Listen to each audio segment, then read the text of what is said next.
Ќе ве молам, ако може да почнеме со вториот дел од денешниот настан, односно денешната конференција.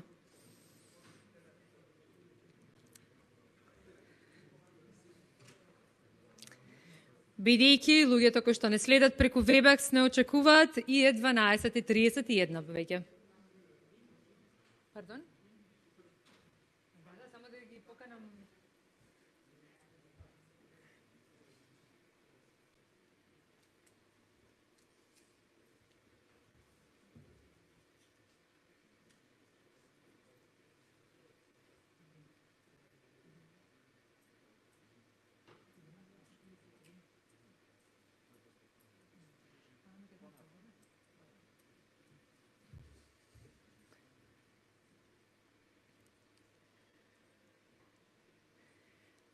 Само на почетокот сакам да се заблагодарам на нашите домаќини денеска, на Limac Luxury.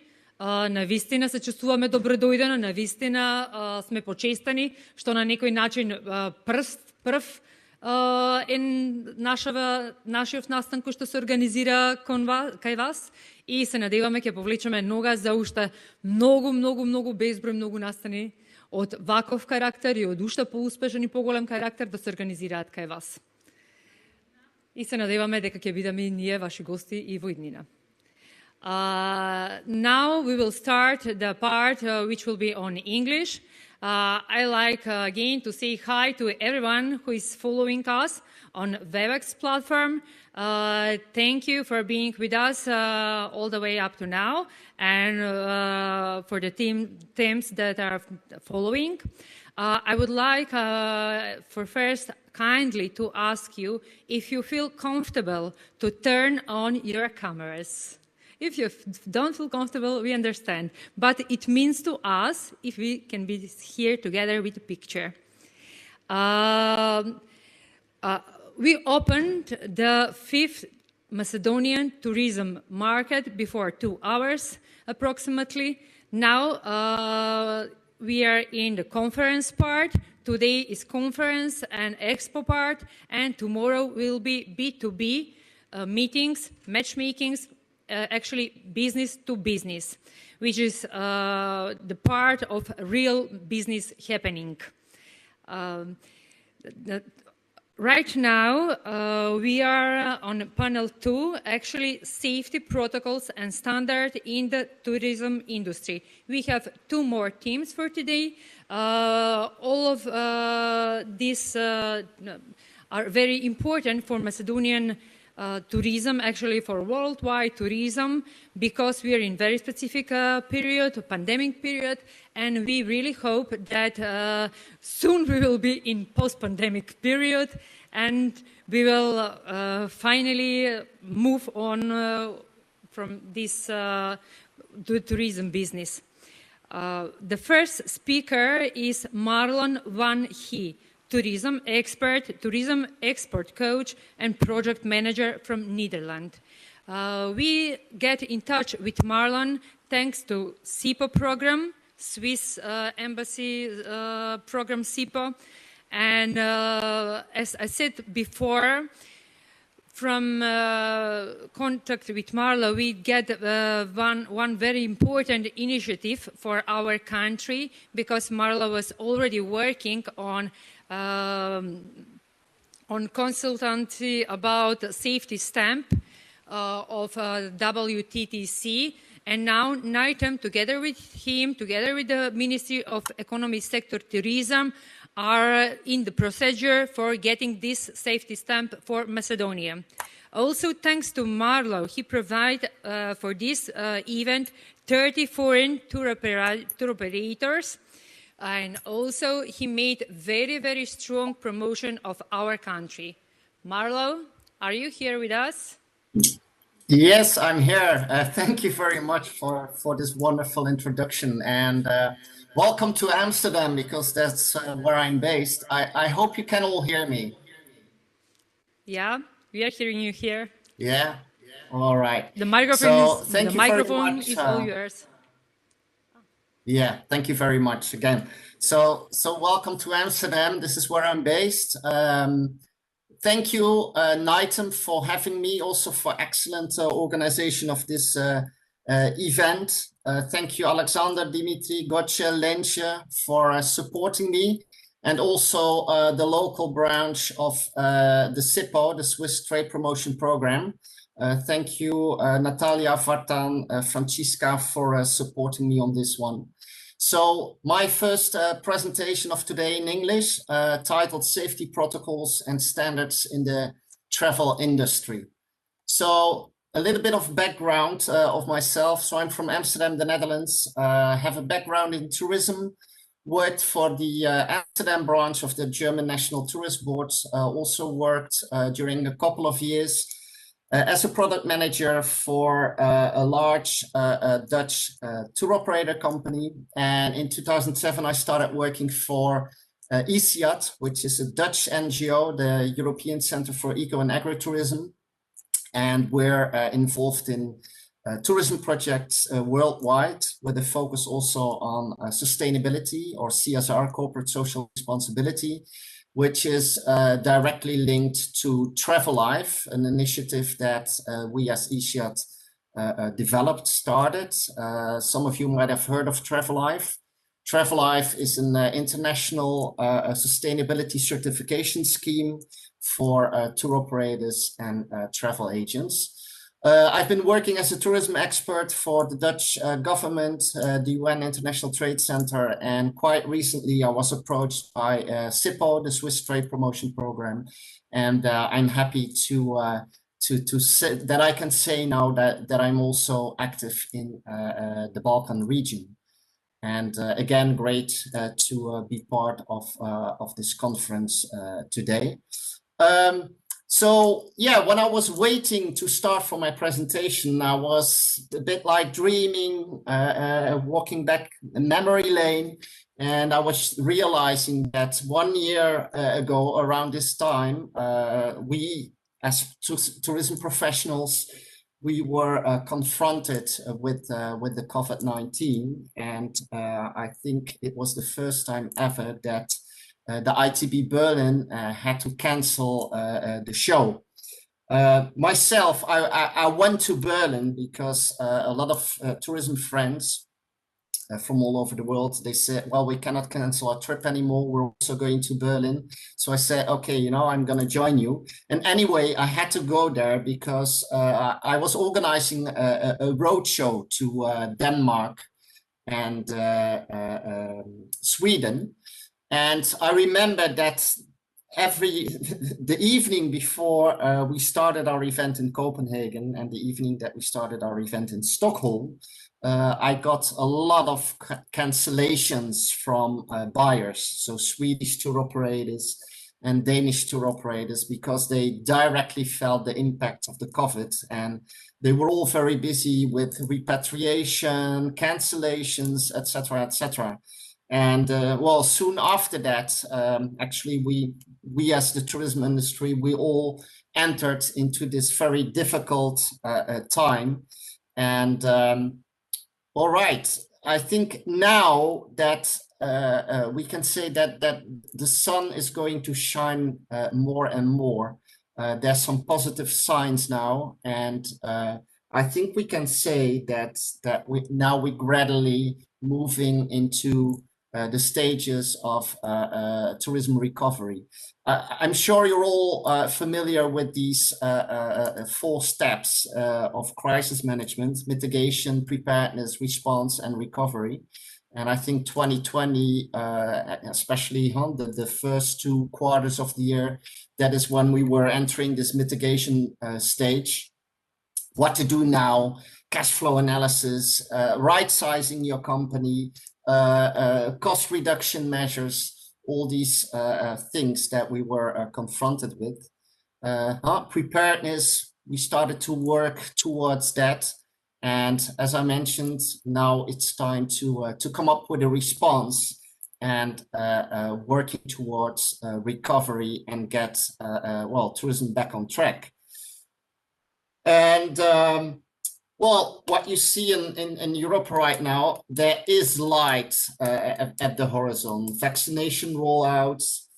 There are more and more positive articles in the press and media. TUI, for example, one of the world's biggest tour operators.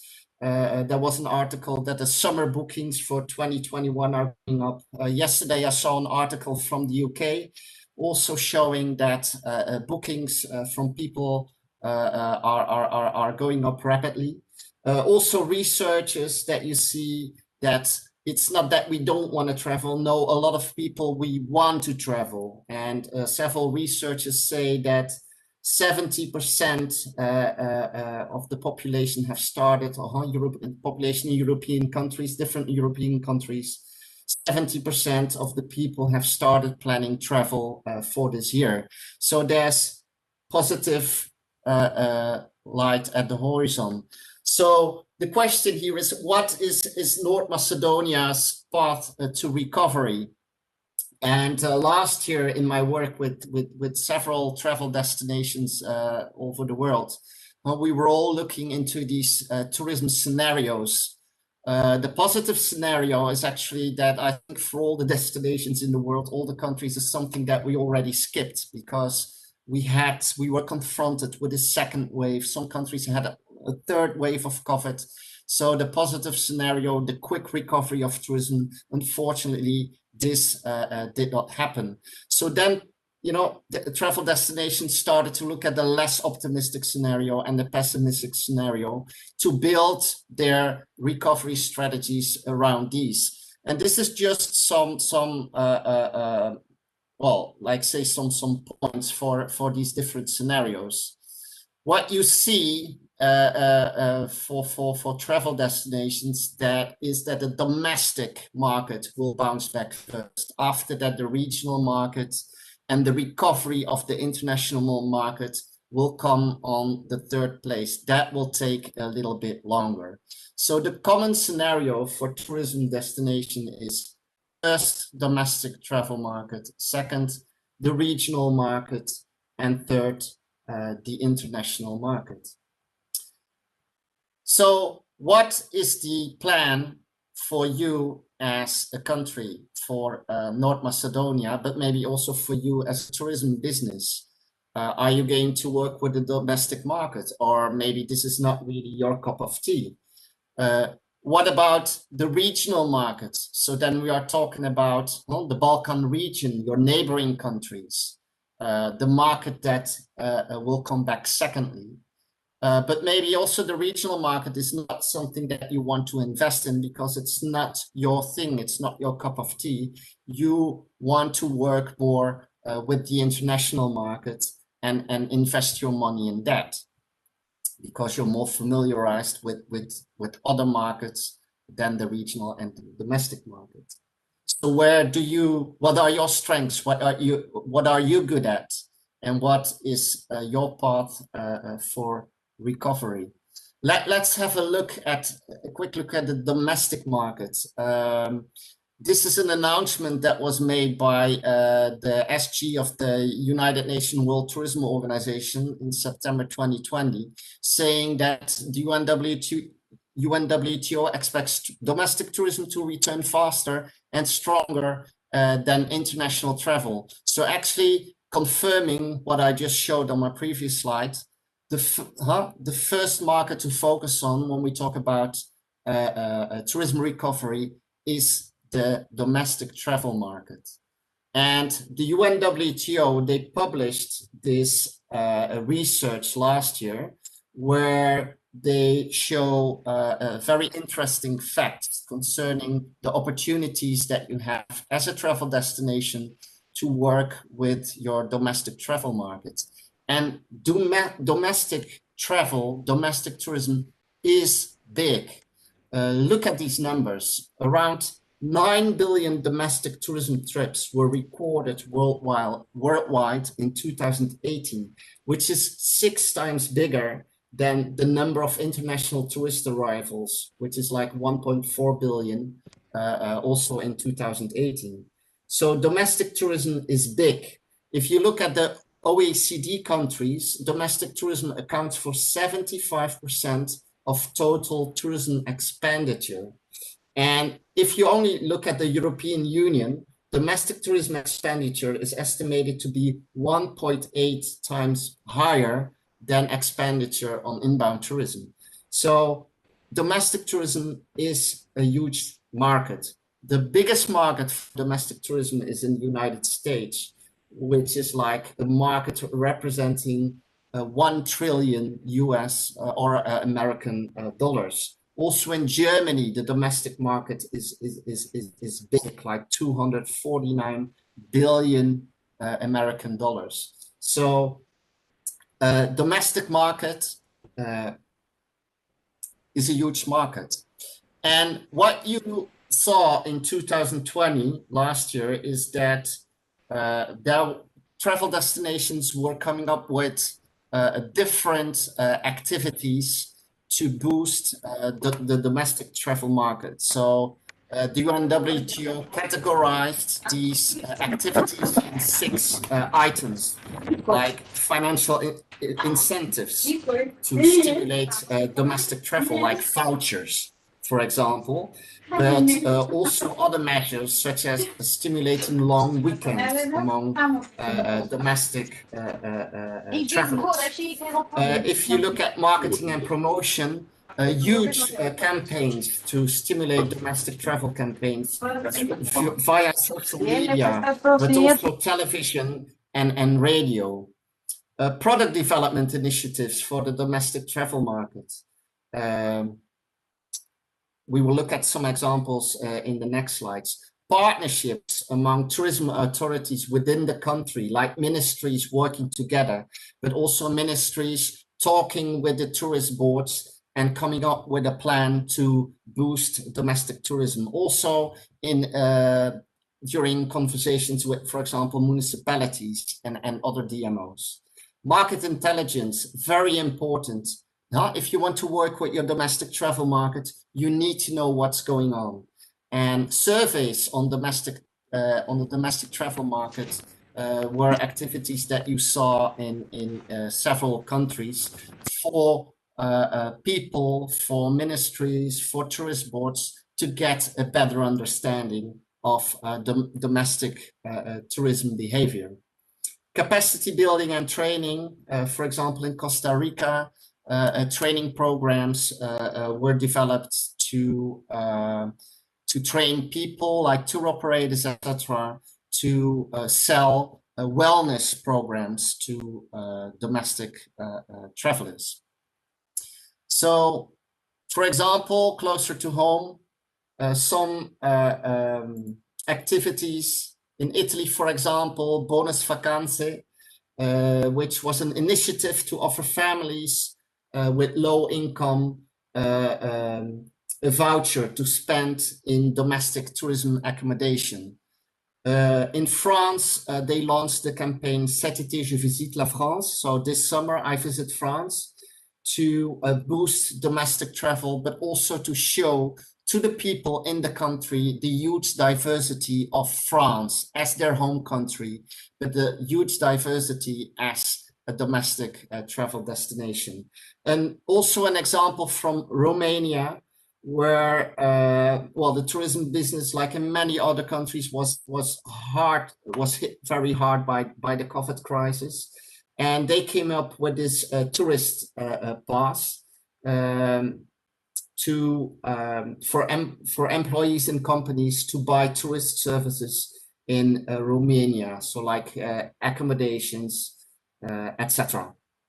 And these vouchers, they were granted and managed by licensed operators authorized by the Romania Tourism Ministry. So some examples from Europe, also in other countries. In Argentina, there were like vouchers. In Thailand, there were hotel vouchers. And in Malaysia, for example, as well, they worked with these vouchers. In Greece, they launched the Tourism for All program in June 2020, where 250,000 Greeks were offered the chance to take subsidized holidays throughout the year in Greece. So 30 million euros was made available for that, to give low-income Greek families the possibility to travel within their own country. Okay, an example from Serbia, also vouchers, 560,000 tourism vouchers worth each 50 American or US dollars to be used in hospitality facilities in the country. And the region of Gorenjka, I do not know if I pronounced that well, they immediately felt the great impact of these vouchers that were provided, because they had quite a good tourism season thanks to the domestic tourism coming in. Also, Slovenia vouchers were provided to be used at any accommodation is registered accommodation, but also holiday homes, resorts, tourism farms, providing rooms, renting private rooms to guests, mountain lodges. These vouchers could be used for different accommodation types. People not able to get cash for these vouchers. This is an example from New Zealand that launched an absolutely fabulous campaign to boost domestic tourism. So this is the YouTube link that you can use. Excellent, excellent campaign. Singapore, to stimulate domestic tourism. So an example of urban tourism. And this is another example from Australia. They launched also an excellent domestic travel campaign with several sub-campaigns and slogans to promote Australia's tourism diversity.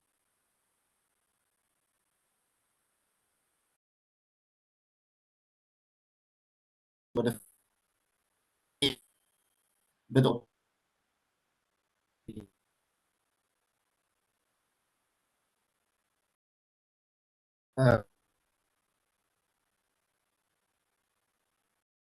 can video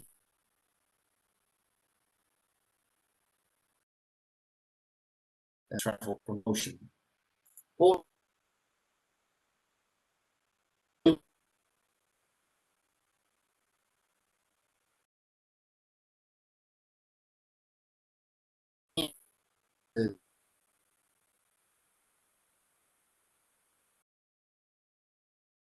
the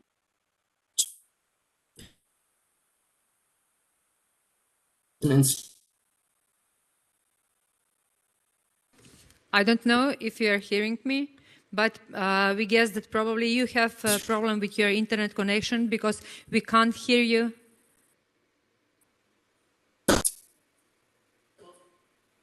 No, we don't hear you anything. Right now, maybe? Can you say something?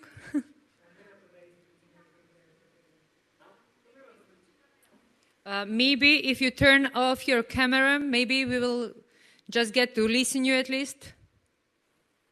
Yes, hello, test. Yes, hello, test. Now now we can hear you.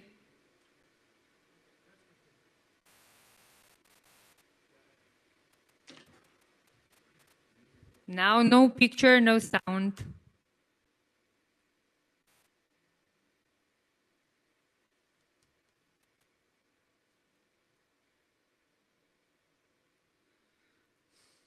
Can you hear me?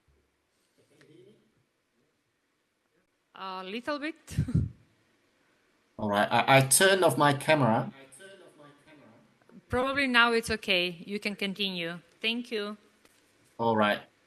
All right. So some best practices from all over the world to stimulate the domestic travel market.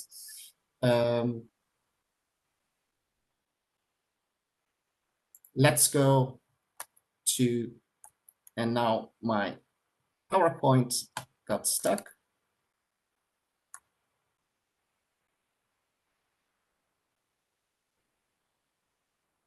All right, it seems my PowerPoint is now not working anymore. I'm sorry for that.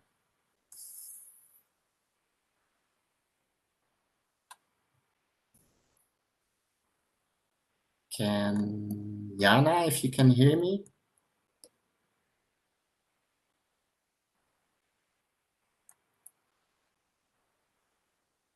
Yes, we are hearing you. Yes, we can hear you. My PowerPoint is not working anymore now. But probably we can. Oh, okay. Maybe we can see it. Yes, we can see it. Right. Holiday this year is on. Yeah, I see. Okay, let me share my screen again.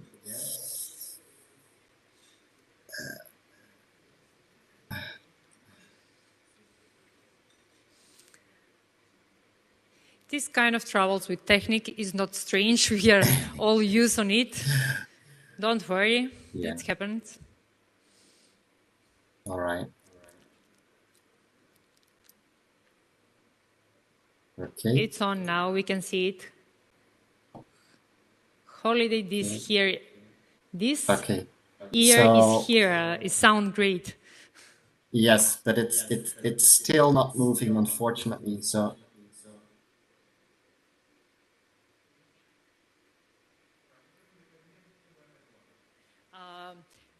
we have your presentation and we can go on with it if you want. All right, perfect. You just give us signs. Yes, I will. Okay, so please go to the next slide.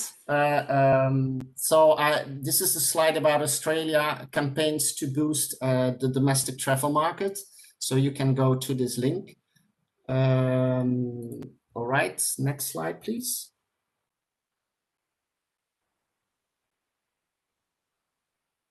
I think I already explained this one. So next slide, please. All right, so examples from domestic travel market promotion. As I mentioned, the second market to bounce back is the regional travel market. So what about your strategy for the regional travel market? All over the world, we are now seeing like regional initiatives. For example, in Africa, in Asia, but also here in Europe, you see that regional initiatives to collaboration on the regional level are getting stronger and stronger to stimulate regional travel. So can you go to the next slide? Yeah, next one, please. So here, for example, you see an example from the Caribbean where different islands in the Caribbean are working on this regional travel bubble. This article that you see at the right-hand side is from Asia, Malaysia, where different countries from Asia are discussing on the governmental level to how to work together and create like a regional travel bubble. Discussions also take place on the bilateral level, where you see that governments are talking amongst each other, and also, for example, sector associations that are involved in bilateral discussions. And for example, in the Netherlands, our National Tour Operator Association, they are now talking with the island of Curacao and one destination in Turkey to see how they can create what they call like travel bridges between my country and these destinations. Also in my country, the Indonesian Tourism Board, the Netherlands branch, they are discussing with the Tour Operator Association, but also with the island of Bali in Indonesia, which is a popular destination among Dutch travelers, to see how they can create like a travel bridge. And I think also TUI the Netherlands is partly involved in this. So these are examples of regional initiatives, also bilateral, to stimulate tourism. Next slide, please. Also an example from Africa here, you can check it later. Next slide, please. So this is from Southern Africa, where countries in the southern part of Africa talk together to work on a regional travel bubble. So, and then the third, the market that will bounce back latest market, but the time is right to now look into what you are doing. So what about domestic? What about regional? And what about the international travel market? What is the strategy? Next slide, please. What important here is market intelligence first. No matter what you're going to do, domestic, regional, or international market, you have to do proper homework first and follow the news. What is happening in the world? What is happening in the country? What is happening in the region? What is happening on the international level? You have to have access to market intelligence to formulate your strategy. And I mean, there are many market intelligence sources that you can make use of, like the UNWTO, the World Travel and Tourism Council, travel trade associations, ministries, etc. But also conduct your own research. Ask your overseas business partners, you as a tour operator or as a travel agent, what is happening in the UK, what is happening in your country, Germany, etc. Check customer surveys from the past. What can you learn from that to improve your programs and to make them suitable for the current situation, for the post-COVID era? What can you learn from your guides, what they've seen in the field during the past couple of years? Next slide, please. And of course, look into the trends post-COVID. Next one, please. That's an animation. No matter what you're going to do, domestic, regional, or international markets, all these markets have one thing in common. So what is that? Next slide, please. Next one. We all want to travel to your country, North Macedonia, but we want to have a happy and safe holidays. And in this post-COVID era, in this post-COVID travel era, it's all about health and safety. Safety is key for you as a country to get travel back on track. So here we are talking about protocols, about criteria, etc., that need to be implemented in the whole tourism value chain to make sure that people can have a safe travel experience. Domestic, regional, or international travelers. It doesn't matter. We all want to have safety. So when we talk about safety, what are we looking at when you talk about tourism? Next slide, please.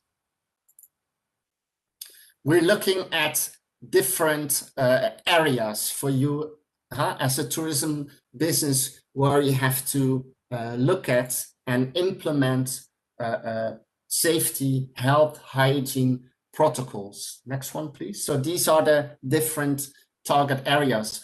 I'm not able to go through all of them, but for example, when you talk about tour location and screening, which is like the first item. Next one, please. Oh no, one back.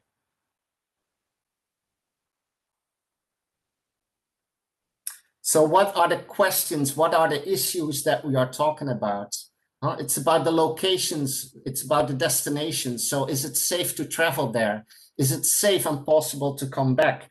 How easy is it to get there? What about testing and or tracing protocol? What about the villages or the destination where you want to bring your guests to? Is it safe? also respect the decisions from the communities, follow expert advice, and avoid overstressing of medical and health services in the destinations by making the right choices. Okay, next one, please.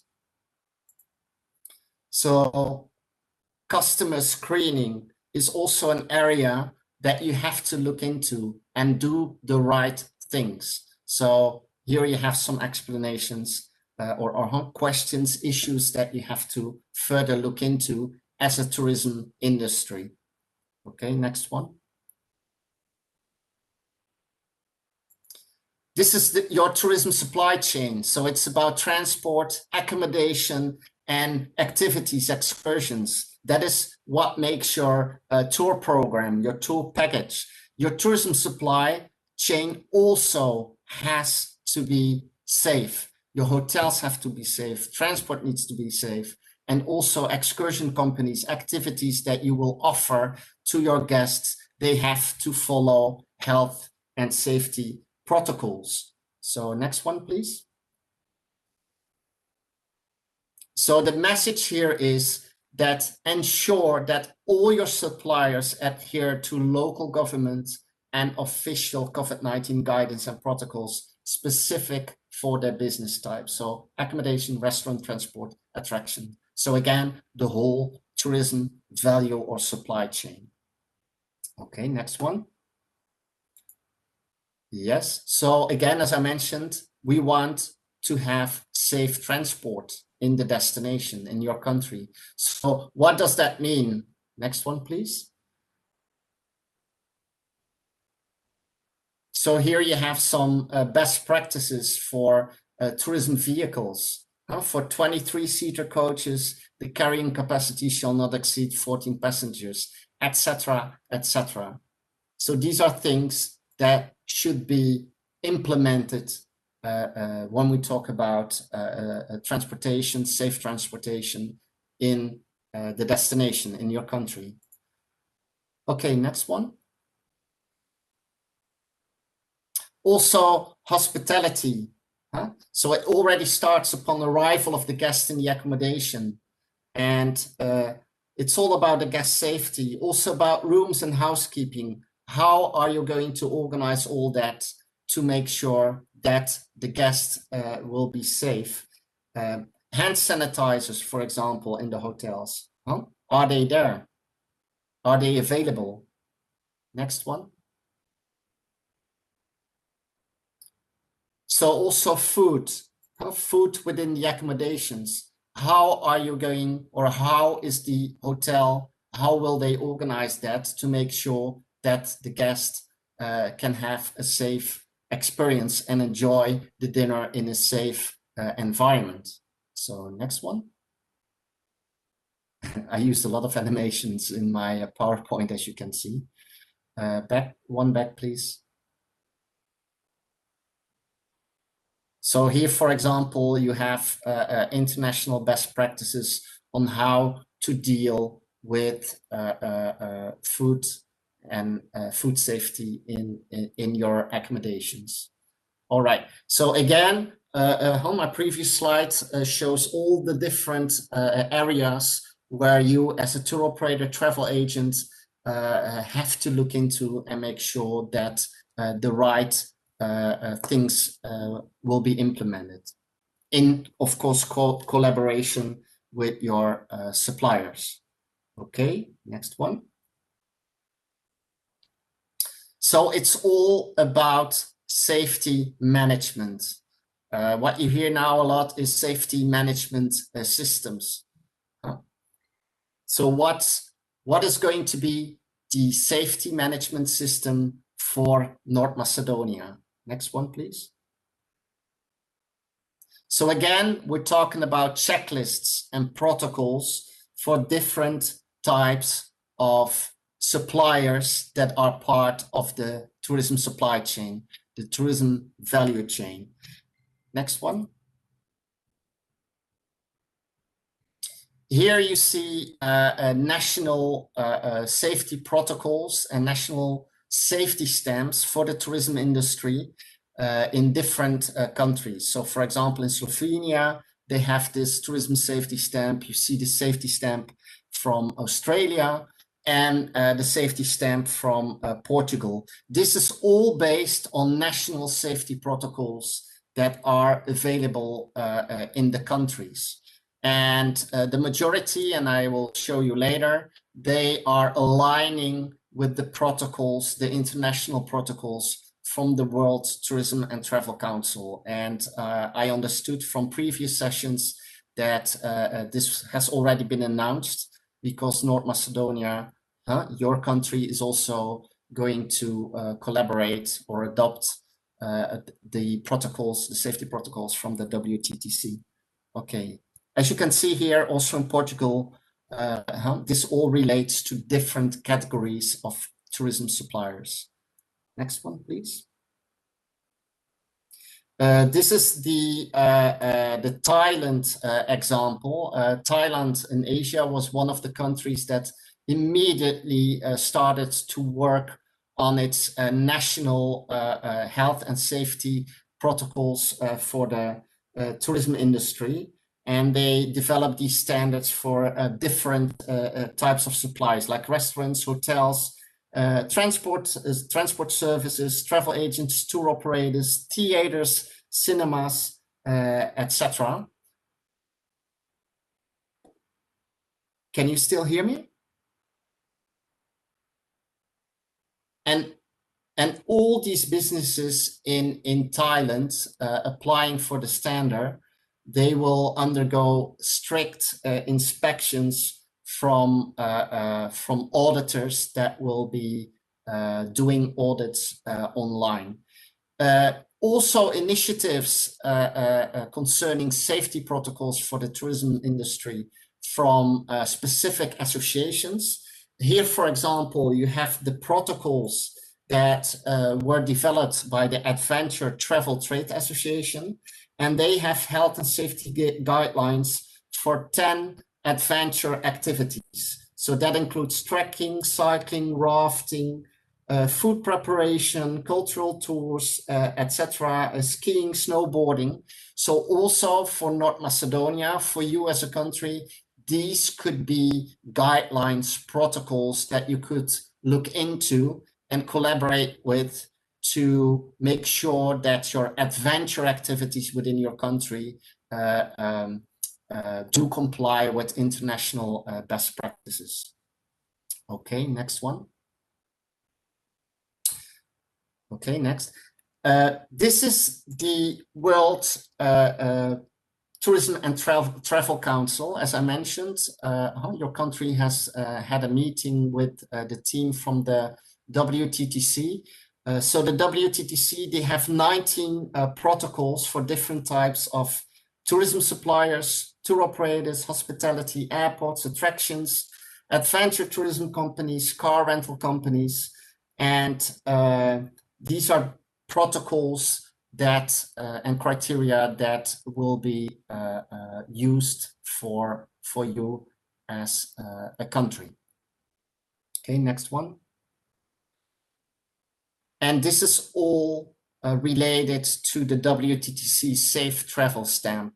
So once you comply as a Macedonian tourism business with the criteria, you will be allowed to use the Safe Travels stamp in your external communications, so that you can communicate to your business partners, to your guests, your clients, that you comply with the health and safety protocols from the WTTC, which will help you to build back better and faster. All right, so at the bottom you will have the website, the link where you can go to these protocols from the WTTC, and you can download each one of them in PDF format. So the protocols from the WTTC, they are, how to say, getting more and more international recognition, and more countries all over the world are aligning or adopting the protocols from the WTTC. And when we go to the next slide, you will see the screenshot that I've took from the WTTC website yesterday. And here you have a list of the countries that are currently working with the WTTC. And I'm sure that North Macedonia will soon be listed here as well once the cooperation agreement is officially formalized. So a lot of ministries, tourist boards, sector associations that are working with the WTTC. And on the next slide, you will see the overview of all the different institutions, organizations, sector associations, etc., that are now working with the WTTC to support their national tourism industry with including or implementing these health and safety criteria. So next slide, please.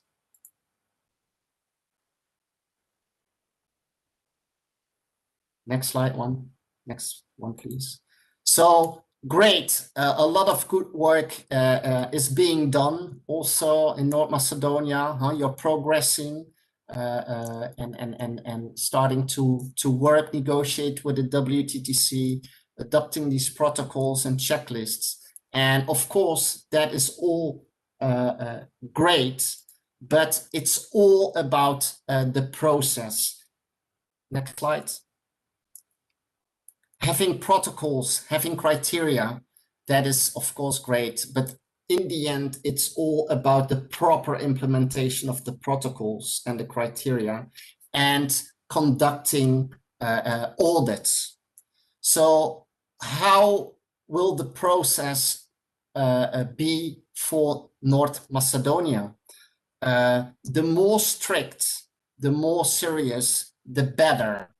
For example, the country of Kenya and also some Myanmar did it, and some other countries I heard, it all starts with tourism suppliers, tourism companies that have to follow a mandatory training. They follow the training to build their knowledge about health and safety protocols, what are the things to do, how to avoid contamination, everything. So it starts with the training, then an online exam. And when they pass for the exam, they can start to work on the checklists, the protocols, the criteria by accessing a website that, for example, Kenya developed, but also other countries. And I heard that after my presentation, Milena from the Montenegro Tourist Board will explain how they are going to do it in Montenegro. So a website or maybe an audit management system that you launch as a country where tourism businesses from your country can go to download the checklist, work on the implementation of the criteria, maybe upload once they are finished and completed the checklist, and then the auditing starts. How are you going to organize the audit process? Will it start, for example, with a desk research first, and then an audit on location, on site?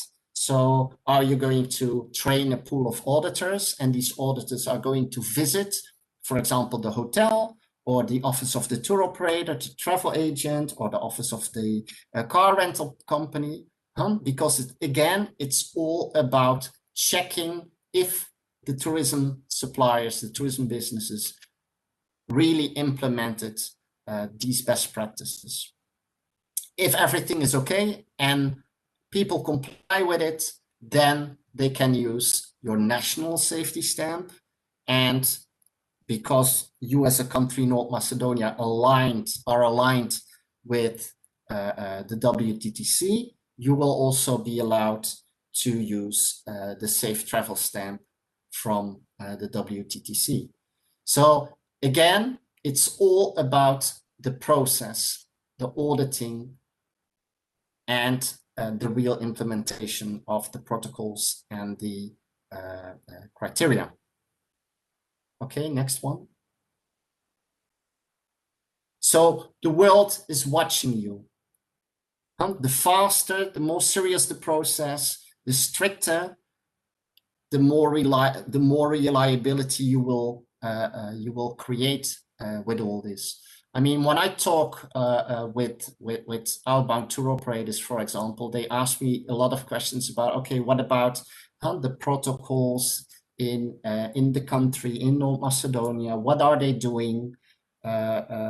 So they want to know what you are doing to make sure that once travel resumes and they can send their guests back again to your beautiful country, that they can have a safe and happy holidays. So next slide, please. It's all about, again, the proper implementation. Okay, next one.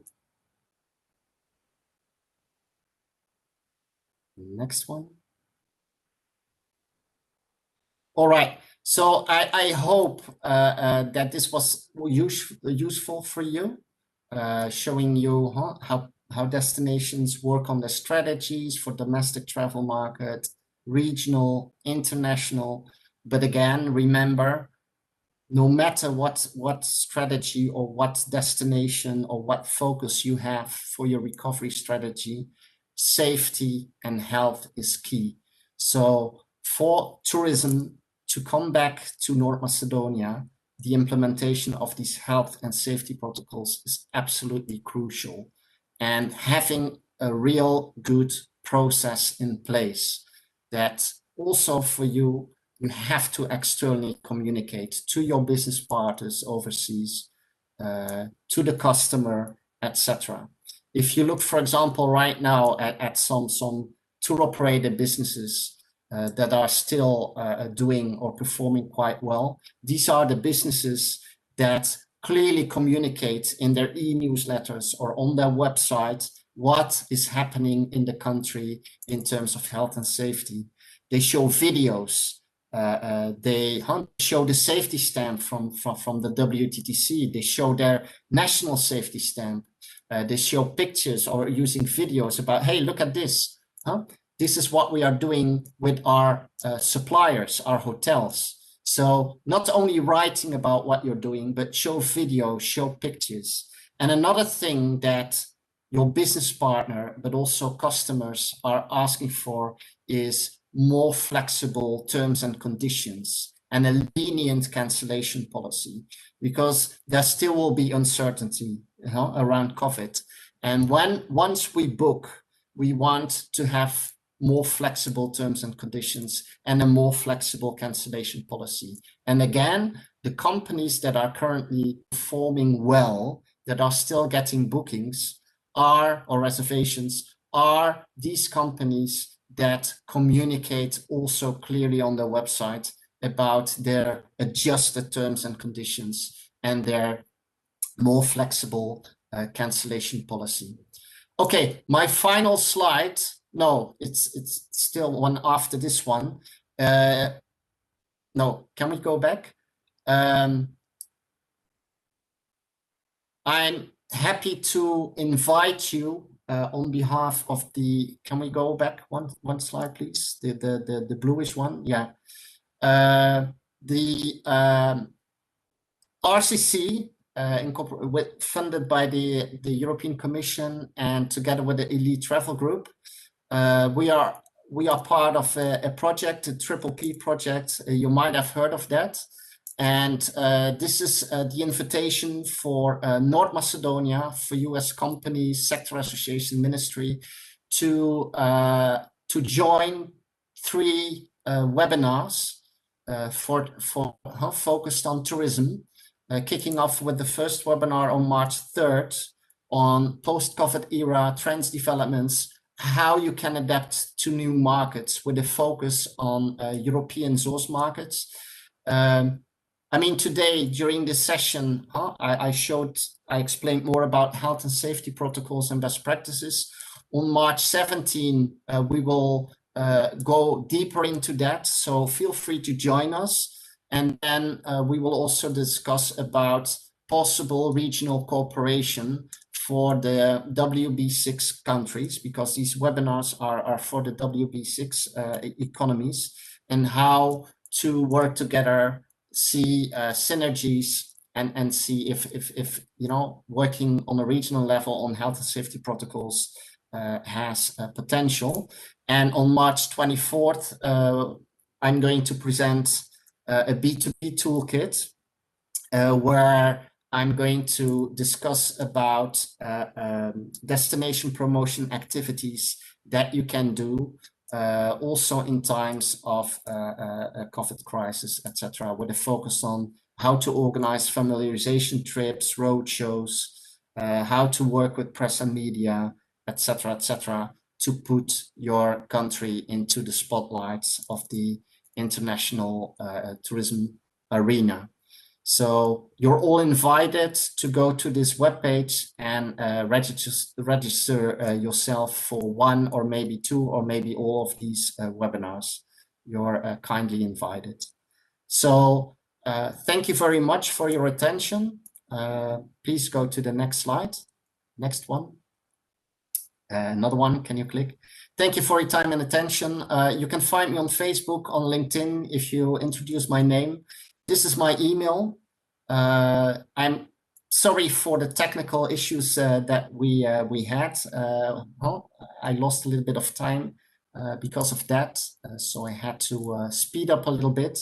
But I hope that my presentation gives you inspiration and good inputs to continue with your great work that you are doing in terms of health and safety protocols for the tourism sector in your country, and also your cooperation with and alignment with the WTTC health and safety protocols.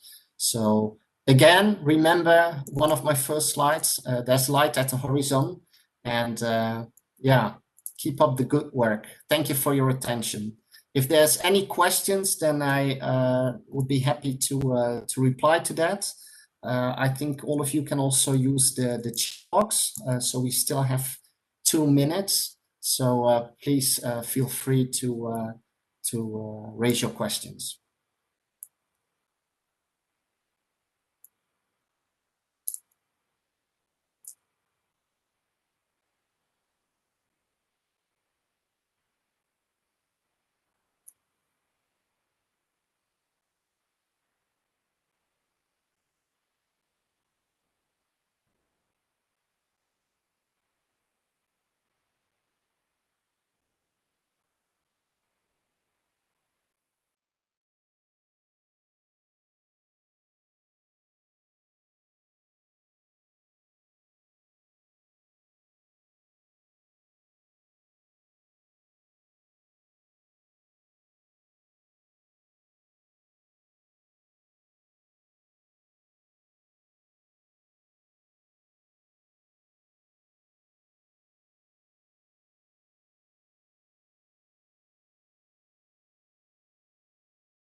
Hello, everybody. Do you hear me?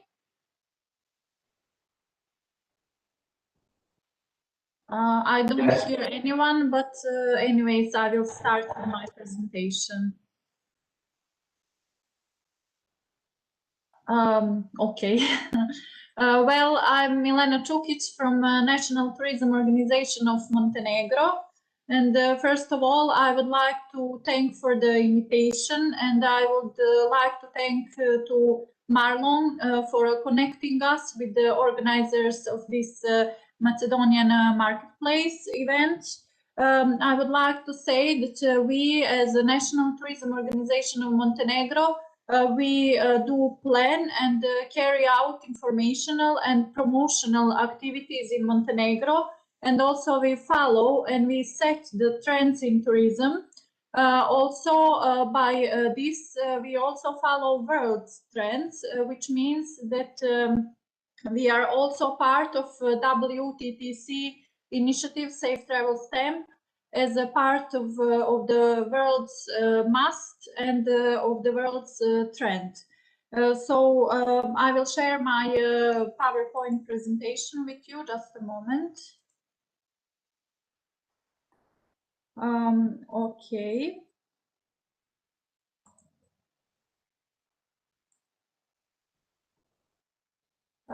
I would like to say that we are very glad to be part of these world's countries which are implementing Safe Travel Stamp initiative. It is very good for destination to be competitive in this way as well.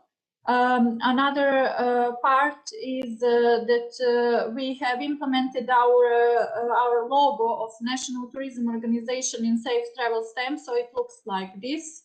I will begin with how we have implemented this in Montenegro. So we have started implementation in October 2020.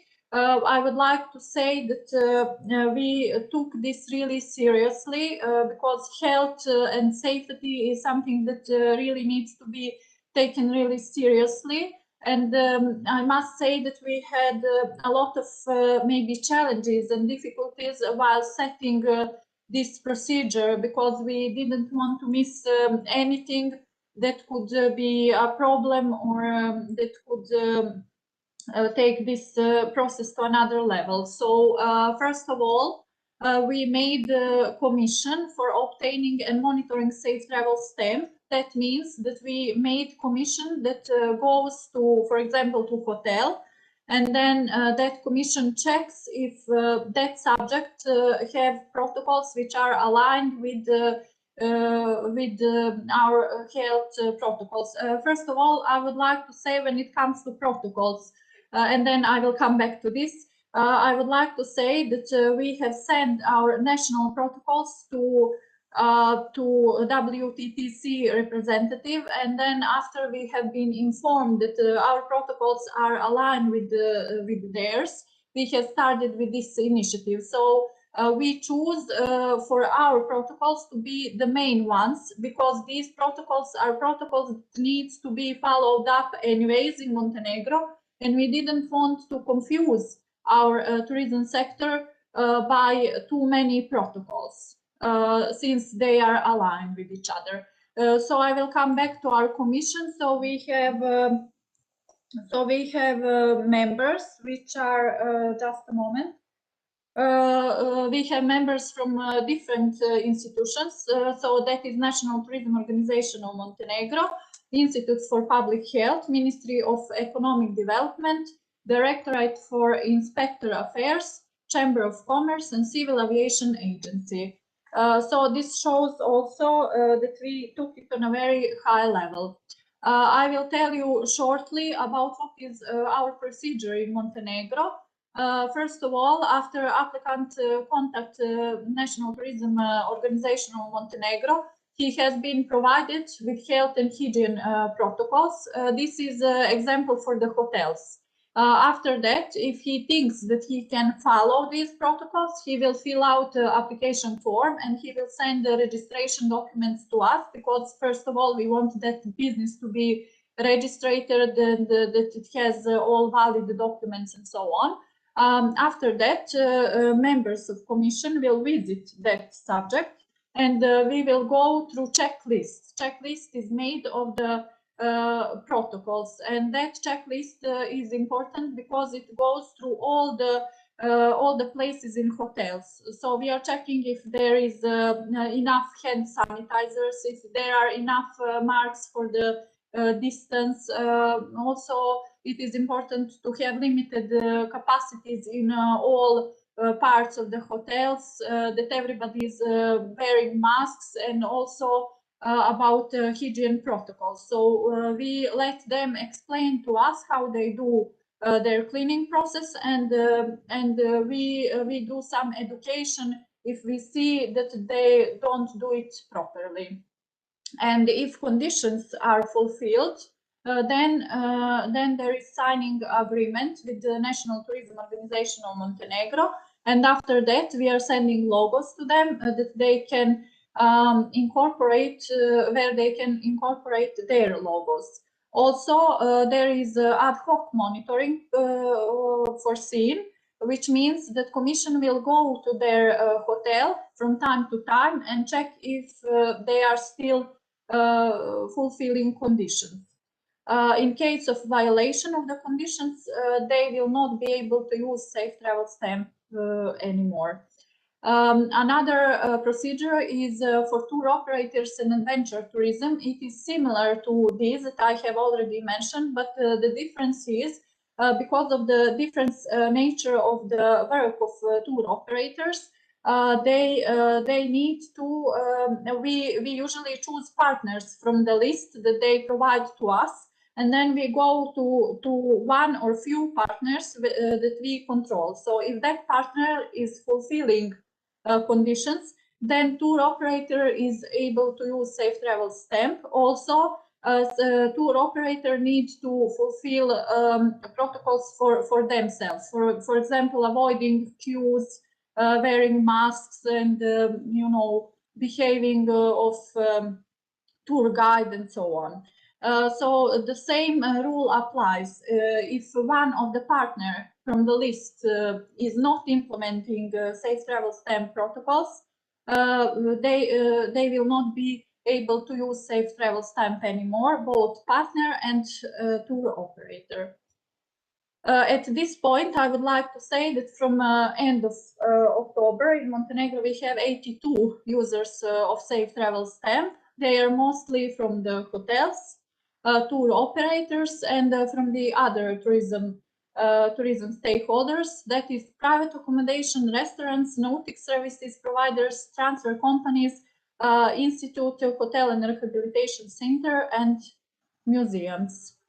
I would like to say that we promote Safe Travel Stamp in different ways. We do it through interviews, articles, press releases, and also tourism fairs and international meetings and events. And I would like to say that there are a lot of people from Montenegrin tourism sector who are very interested in this initiative. And I would like to say that there are a lot of tour operators who are from outside of Montenegro that has been. They ask if we have any initiative that will prove that we are safe destination, and this is one of the ways that that can assure that we do things for safety of tourists in Montenegro. So that would be it. If you have any questions, you can ask, and this is my email on the bottom of this page. And if you have further questions, you can send an email, and that would be it. Thank you. Thanks a lot, Milena, for your sharing. It really means to us. I hope that soon we will get through this process and we will get the safety stamp also. Now, if there are any questions, we will send them to you on your email. Thank you. Okay, thank you. Bye. Have a nice day. Now, there is another topic for today, the panel 3. The panel 3 topic is trends in the tourism industry for 2021. We have a chance to have here with us Sophie Ibbotson.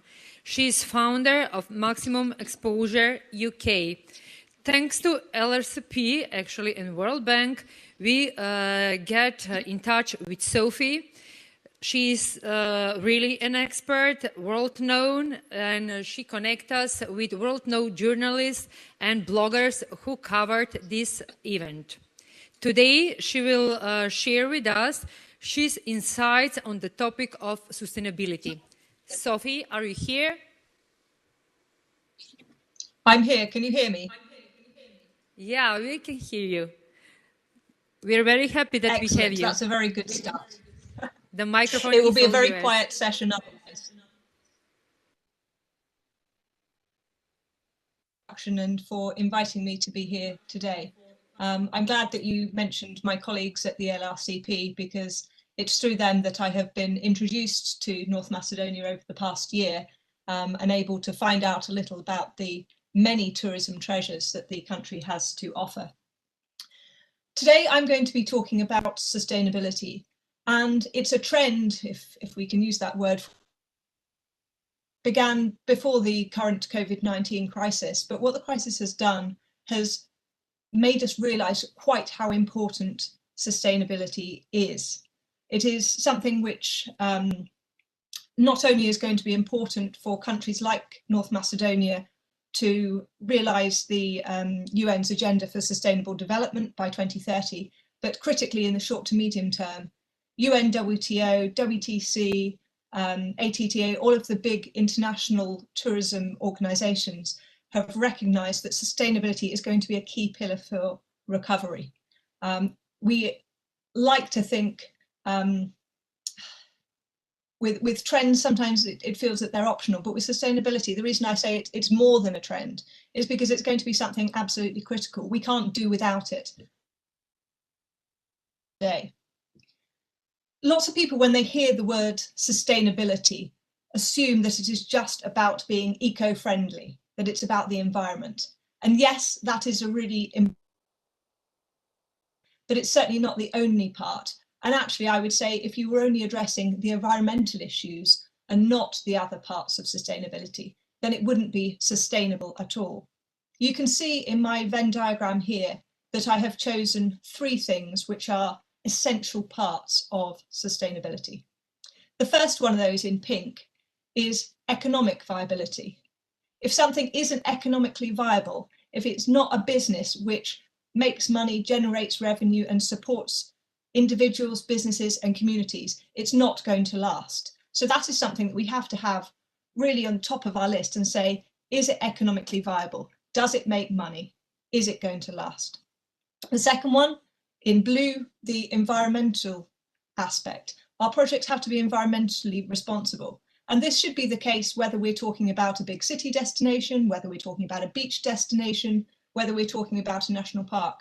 But I would say it's particularly important in a destination like North Macedonia, where natural environment, including your national parks, your lakes, your rivers, are actually a critical part of your tourist offering. People want to come and see pristine nature, and therefore it's something that you have to preserve and protect and promote as one of your assets. So environmental responsibility is important for all of us, but particularly for a destination like North Macedonia. The third part, which is one that sometimes people overlook, is shown here in purple, that to be sustainable, our tourism, and indeed any other product, has to be socially and culturally acceptable. The benefits of tourism have to be shared amongst the community, and we have to have buy-in. If you are running a tourism business that is economically viable and only looks after the natural environment and doesn't consider the people, it's not going to last because you're going to have pushback.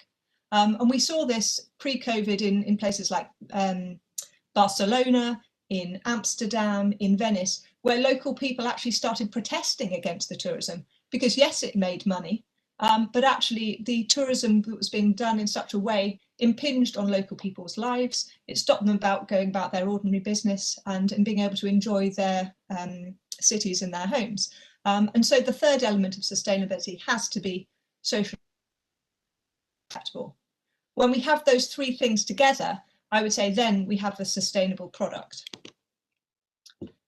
Why is sustainability important? I mentioned the over-tourism, and you can see here a absolutely horrendous picture from Rome of the Colosseum and all of the crowds. And equally on the beach picture here, I think it's from somewhere in Southeast Asia, but that has been done to destinations. We have the over-tourism impact, the lack of sustainability in some destinations with extreme seasonality. So, for example, huge numbers of tourists in the summer and then nothing in the winter, but also inadequate protection for the businesses and the tourists who are involved. And this is something we've seen come to the crisis, is that actually a lot of destinations, a lot of businesses were not prepared. There was no protection or inadequate social protection when suddenly the tourism businesses stopped. Governments weren't able to support businesses either with policies or with financial support. And the same for the tourists. I mean, there are a huge number of tourists who had trips booked which were cancelled, have lost an awful lot of money and have lost confidence. Necessarily in a very good place with tourism before. Now we have the opportunity to build back better and to make a more sustainable tourism industry that works for everybody. Are in survival mode, and it's quite hard to think strategically and about the good things which we can build, the ideal we can build for the future. But I would say actually, yes, it is a challenge, but it is a matter of survival or not. We don't have the choice to simply resurrect the kind of tourism that we had prior to COVID. We have to create something new, something, if it is going to last long term, it has to be sustainable. The good thing is that we know the demand for sustainable tourism is growing and has been growing for a number of years. You can see some information I've extracted from some big international brands like Expedia, Booking.com, Travel Pulse and Responsible Travel. And they're all saying that tourists want more sustainable products, and that if they are given the choice between a sustainable hotel and a not sustainable hotel, or a sustainable tour operator and a not sustainable tour operator, they will choose the sustainable option. There's some sort of quite interesting things we've seen over the last couple of years with this, with brands recognizing the importance of sustainability for their own growth. In July 2019, before the COVID crisis hit, the Dutch airline to fly less.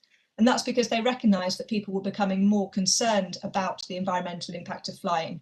Instead wanted to join that campaign and say, actually, you don't have to do all of these little flights. Yes, they will have had a business reason for doing it. Probably they were promoting their longer haul routes or encouraging people to offset their carbon emissions. But they actually made that a campaign to say, actually, amongst airlines, we are an environmentally sustainable or more environmentally sustainable airline. There's also a number of new brands which have been launching, recognizing this demand amongst consumers. One of the most interesting ones that I've seen launched actually within the past few months, even as we've been locked down in the UK, is a brand called Wild Europe. And they are offering flight-free in Europe, focusing particularly on train travel, which consumers are increasingly looking to as a more sustainable transport option. The projects and the destinations that they're supporting are ones which are accessible by train, but then have a wilderness offering, a wildlife offering, places that people want to explore the great outdoors, to be in touch with nature, and have a more of a relationship with the places that they go, both in terms with the natural environment and with the people that they meet. The good thing for all of us is not only is this market growing, but also it's a much more high value market than the mass market tourism that a lot of destinations were targeting previously. We know that if we develop and promote the high value, the niche products, for example, adventure tourism, ecotourism, nature-based tourism, and so on and so forth, we actually don't need as many tourists as before, because each of these tourists spends more, stays longer, and therefore the overall value of the tourism that they bring is much, much higher. There was a very interesting case study done in 2018 by, and what they discovered is that if they refocused their tourism offering to concentrate on sustainable tourism products, they would lose about 2.7% of their total volume of tourists. but their profits for tourism in the region would increase by 7%. So they were actually going to make more money with fewer tourists. And that meant that it's much easier to experience, mitigate the environmental impact and the social impact that they were seeing in cities like Barcelona, but still have the economic value, which businesses obviously are reliant on. And you can see in the statistics I've got on the right here from the Tourism Management Journal that sustainable tourists so what they did is they looked at tourists as less than sustainable, average levels of sustainability, and tourists who were much more interested in sustainability and sustainable products. And what you can see in the pink text is that those sustainability spent significantly more than the other groups. So if we can target those tourists to come to North Macedonia, they will be spending significantly more per head than the mass market tourists that may previously have visited the country. There are a lot of small changes that we can make on an everyday basis to make the tourism sector more sustainable. It doesn't have to be huge and dramatic, although obviously that would be exciting too. And there's a few recommendations that I've got up on the list here. I was going to, while you're reading through that, sort of draw your attention to examples of brands who have been doing this really well, or destinations which have been doing it well. The first is Marriott hotel chains, who I know have a hotel in Skopje because I've stayed there myself. But they have made two very big environmental commitments. One is that they're going to reduce their food waste by 50% by 2025. And the second is that since 2018, they've had a ban on plastic straws in all of their hotels. And those are two relatively small things, but they recognise that they are important to their target market and will impact upon people's decision making. So if a tourist, for example, has a choice between a Hyatt hotel and a Marriott hotel in the same city, they may well choose Marriott because they know they have stronger environmental credentials. The second one is also an example I wanted to talk to you about because it relates to the environmental protection, but also the engagement of communities. The two last points that I have on the list on the slide in front of you are about waste collection and recycling and giving back to charities and non-profits. And there's a couple of fantastic examples of the Faroe Islands Tourism Board. Now, the Faroe Islands is a tiny destination north of the UK and north of Norway. And they have had two brilliant projects in the last couple of years. And the first, the last happened in 2019, is for World Cleanup Day. And they managed to get 1,000 people, 1,000 volunteers from across the island to clean up their environment. So they walked the beaches, they walked the hiking trails, they went to all the places where people had picnicked or just thrown their rubbish on the side of the road. And between these 1,000 volunteers, they managed to pick up and clean up 26 tons of rubbish in a single weekend. And that was obviously fantastic for the environment and the community coming together and doing something. But also from a marketing point of view, it said to the international community and a lot of the travel media looking at this, actually, the Faroe Islands take their cleanup very, very seriously and they want to protect their pristine environment. And when you go, it's going to be beautiful because they've taken all the rubbish away. They did something very, very similar the last few years where they have closed the island for maintenance. And this was quite a big campaign for the Faroe Islands, and they actually, our country is closed, our islands are closed, you cannot come. And you might think this sounds like a ridiculous tourism campaign because normally you want people to visit. But their point was it is closed for tourists for one weekend for volunteers. And so anybody from the international community who wanted to visit the Faroe Islands at a time when it was very, very quiet, and to get involved with the local community and their local community projects were able to come, providing they volunteered their time. And so they actually used it for marketing purposes, but also brought a labour force in to help them clean up and maintain the country and sort of restoring hiking trails, restoring national or sort of parks infrastructure and other tourism assets. So that was a really smart way of getting labour, benefiting the country, and marketing their environmental credentials at the same time.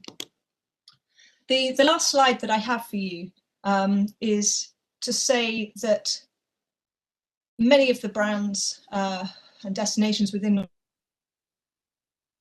great things to do with sustainability, whether you're sourcing local food, locally produced food and wine, whether you're reducing your energy usage, whether you're growing your own fruit and vegetables to serve in your hotel. These are all small things which can be marketed and should be marketed because people care about them.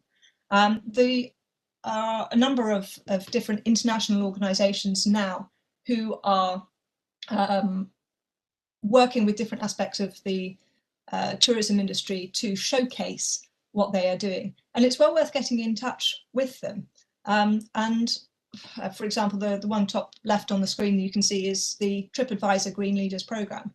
Many tourism businesses within North Macedonia will already be on TripAdvisor, but if you think you've got strong environmental and sustainability credentials, or that is something you want to develop in the future, get in touch with TripAdvisor, find out what their criteria are, get yourself registered, and then make sure that you use their branding, because you can leverage their logos, you can leverage their reputation, you can leverage their networks, and often they will showcase you on their websites over and above companies and organisations which don't have that credentials, because they know that is something that their audiences are interested in seeing, to see the company supporting, and therefore you may as well take advantage of their marketing to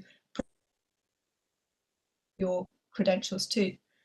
You can use that on your website, on your social media, and make sure that the people who are following you know that you are putting sustainability at the heart of what you're doing. I think that's plenty from me for now. I stupidly didn't put my email address on my final slide, unlike some of my colleagues. If you would like to interview me, if you would like to email me, please do. My email address is sophie.ibbotson, my name, @gmail.com. So you should be able to find me very, very easily. Thank you very much. Thank you, Sophie, for sharing all your part of your knowledge, but for us very valuable. And I hope that we will implement more of the information, or actually know more of the knowledge that you share today with us. Now I want to invite Robert D. Robert D. is a director of Robert D. and Associates and New Deal Europe UK. We have Robert D. together with us today thanks to email program from Swiss Embassy. And I want to say first that Robert D. is our friend.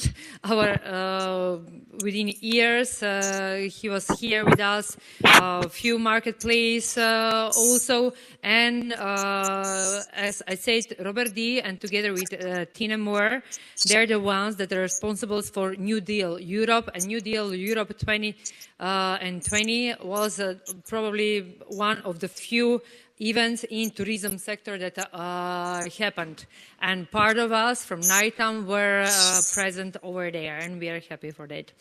Now, Robert D., I want to mention for Robert D. also that he is a long time in this region. He is here in this region from 1986, and he shared with many stakeholders from the tourism sector his huge experience. Now I will like him to invite him to share his advices on how to do and what to do in this totally untypical pandemic period and the post-pandemic. Robert, can you hear me? I can. Can you hear me? Yeah, we can hear you. Excellent. Well, let's kick off. Thank you so much for that beautiful introduction. That was really nice. And thanks for having me back. It's always a pleasure to be in North Macedonia. It's just a shame I can't be with you in person, and I'm really sorry for that. But believe me, we're doing well with the vaccination here. And as soon as I've had my jab, I'll be on the plane and straight over to see you, I promise. So other than that introduction, I hope you read the little profile about me that was put out on the website here. It closed by saying that I've worked on projects in the Balkans, focusing on sales, brand positioning, and sustainability. So I've been asked by Vlatko today to give you an example of one of these projects and see how you can apply it in North Macedonia. And I hope that when you see what it is I have to present and the way that we told the story of this destination, you'll be able to apply the lessons that I learned and use these applications to make Macedonia an even more successful destination in years to come. Because believe me, you have everything, as you can see from the picture I've got up here to visit that I made. That's my wife there walking along the boardwalk in Lake Ohrid. We love Macedonia and we want it to be successful, and hopefully with this presentation it will give you some ideas. It builds on what Sophie was saying, because Sophie was talking there about sustainability. And she finished by saying it's really important that you market your sustainable offering, but how do you do that? And that's really what I'm here to try and tell you about today. So let's look at what we're going to be doing. So I'm going to give you a case study of a hotel in the Balkans. Apologies to those of you who saw some of this last week in the little preview session that we did. The key thing here is that the hotel had a really challenging location, but we overcame that through storytelling. And storytelling is going to be a key feature of the next panel session that's coming up in terms of digital marketing. So if we're looking at trends in tourism, yes, sustainability is one of them, but storytelling and digital marketing is definitely another. And marketing and selling sustainability, and as I prefer to call it, responsible tourism, because as Sophie rightly said, too many people confuse sustainability with the eco agenda, and it's much bigger than that, as I will show you. How do you market and sell the concept of sustainability and responsible tourism is really crucial. So I'll show you how I did that, and then hopefully you'll be able to apply all of those things in your case in North Macedonia. So let's start. It's a case study of a hotel in the Balkans. And here it is, a really beautiful hotel. I'm really proud to be associated with it. It's only a couple of years old, so relatively new. Fantastic design. Architecture is unbelievable. Beautiful materials that blend in with the surrounding forest, as you can see. It really is absolutely stunning. It's called the Lyra Hotel, and it's in the region of Kikvica Lakes. Now, how are they selling this hotel? I hope you can see me on video, by the way, because I've got a few things that I want to show you. Here is a screenshot, really, of PowerPoint presentation they gave me, and it actually mirrors. I've got their brochure here. It actually mirrors their brochure. It's more or less the same thing, if you can see. And basically, they're saying they've got 58 rooms on 3 floors, zip-link beds, they've got bathrooms, they've got safes, kettles, sprinklers, beautiful views, and so on. They go on the next page. Here it is, saying what the size of the rooms are, how many of them there are, including an apartment, even what the size of the bathroom is. Now, I have no idea, I don't know if you do, if 5.68 square meters is a good size for a bathroom. I have to assume it is.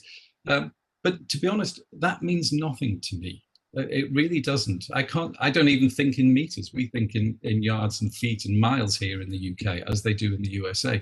So it really doesn't speak to me, and it doesn't sell the hotel. What might interest me is the fact that they've got these telescopes in some of the rooms. That's kind of what they were hoping was going to be their unique selling point.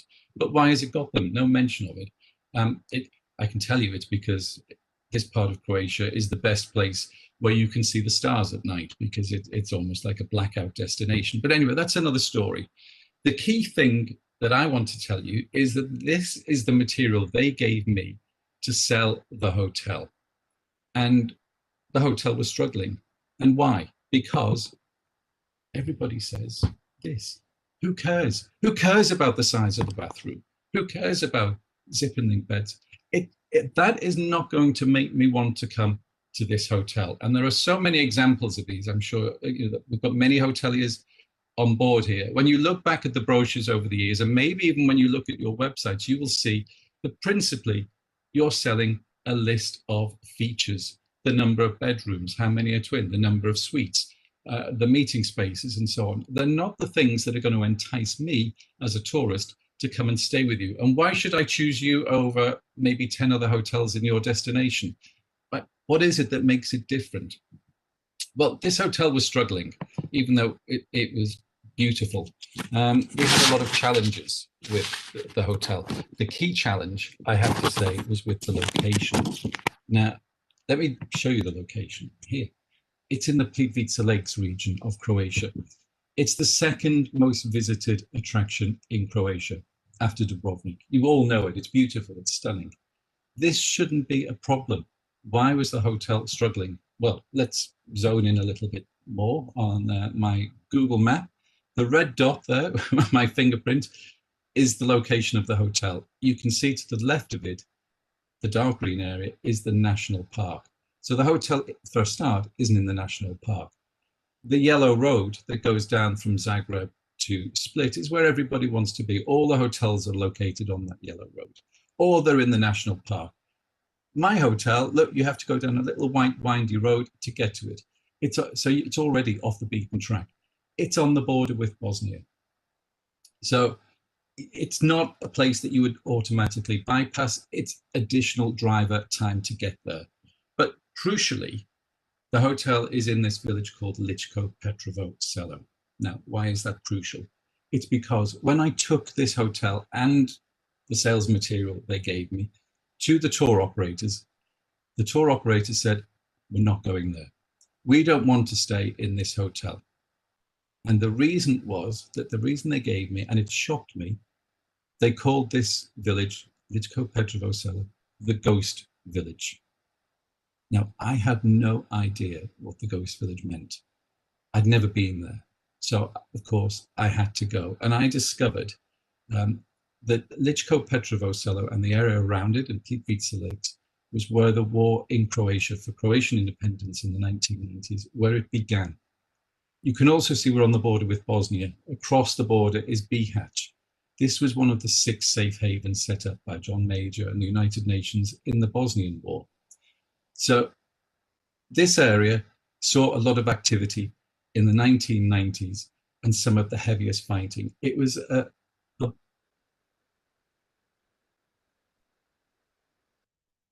to Plitvice Lakes, where the Serbian community declared independence from Croatia, and the first shots fired in the war were here. So complete devastation. And when I got to the village for the first time, this is what I saw. So I saw houses with shell holes. I saw community buildings that were burnt out. And can you believe, right next door to the hotel was this building. Somebody lived here. 2 people lived here. I counted about 80 bullet holes and then I gave up. This is literally right next door to the hotel. And is it any wonder that people didn't want to come to this village? Why would you want to come here on holiday? How could I turn this around? This was probably the biggest challenge I've ever faced in terms of selling or marketing a hotel or a destination. Well, this is how we turn it around. We tell the story. And what was the story? How do we create a story from this? So here we go. So Ličko Petrovo Selo. The story of it is, it's the story of Croatia. And it's the story of Croatia through the last century. It's a village where you can feel history come alive. Now, I was really careful in the words that I chose here because people were telling me this was the ghost village. Ghost means dead to me. This wasn't a dead village. This was a village where you could genuinely feel history, and it brought it alive. And more importantly, the hotel, for me, that's really what I was selling. The hotel was a place where you can live really important values and where your stay makes a difference. How do we demonstrate all of that? I'll show you as we go through the story. But by doing this, we changed the concept of the hotel from this 58-bedroom hotel to this hotel that was inhabited by these great people and who visitors want to come and meet.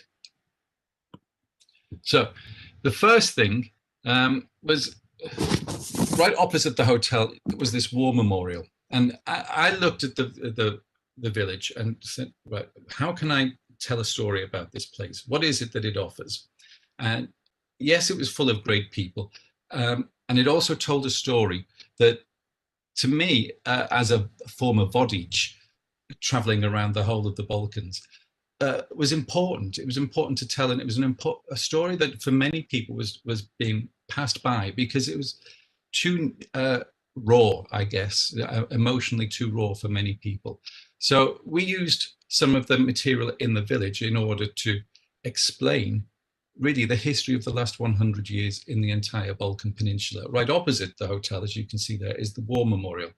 And next to this is the burnt out community building with a memorial attached to it. We use this to tell the story of Yugoslavia from the foundation of the Kingdom of Yugoslavia in 1918 to the invasion by the Nazis in 1941, talking then about the heroes who fought for the country. And remember, Yugoslavia was the only country that liberated itself in the Second World War. That's a really important message to get across. We looked at the atrocities that happened, the different factions that happened, which was still an issue for many people in our lifetimes. The memorial on the village wall there is to communities, regional communities in the villages around who were massacred just because of their ethnicity or because of their politics in the Second World War. And all of this gave rise to the partisan movement and the successful partisan movement in terms of dominating politics in the second half of the 21st century, which was the communist era. And luckily for us, 5 kilometers up the hill was this abandoned airfield, Jeljiva airfield. He built this during the communist period because he needed to be safe, particularly when he broke with the Soviet Union and the Cold War was at its height. So this explains communism, the break with the Soviet Union, and the establishment of Yugoslavia as the leader of, or one of the leaders of, the non-aligned nations movement. It's on the border it's in the mountain on the border between Croatia and Bosnia. And there are minefields there. There's Mirna minefield. So you have to go there with a local guide. But the fact that it is on the border with these minefields allows us then to talk about the breakup of Yugoslavia. And remember, just up the hill, this is where the first shots were fired, and this is the memorial to the first person who fell in the Croatian War of Independence. So we are able to bring the whole story right up to the present day. Now, all of this was in this village. How can you call this the ghost village when it has such a story to tell? It's incredible. And I don't know anywhere else in the region that was able to do this, but it was totally overlooked. And we made the story a central part of selling our hotel.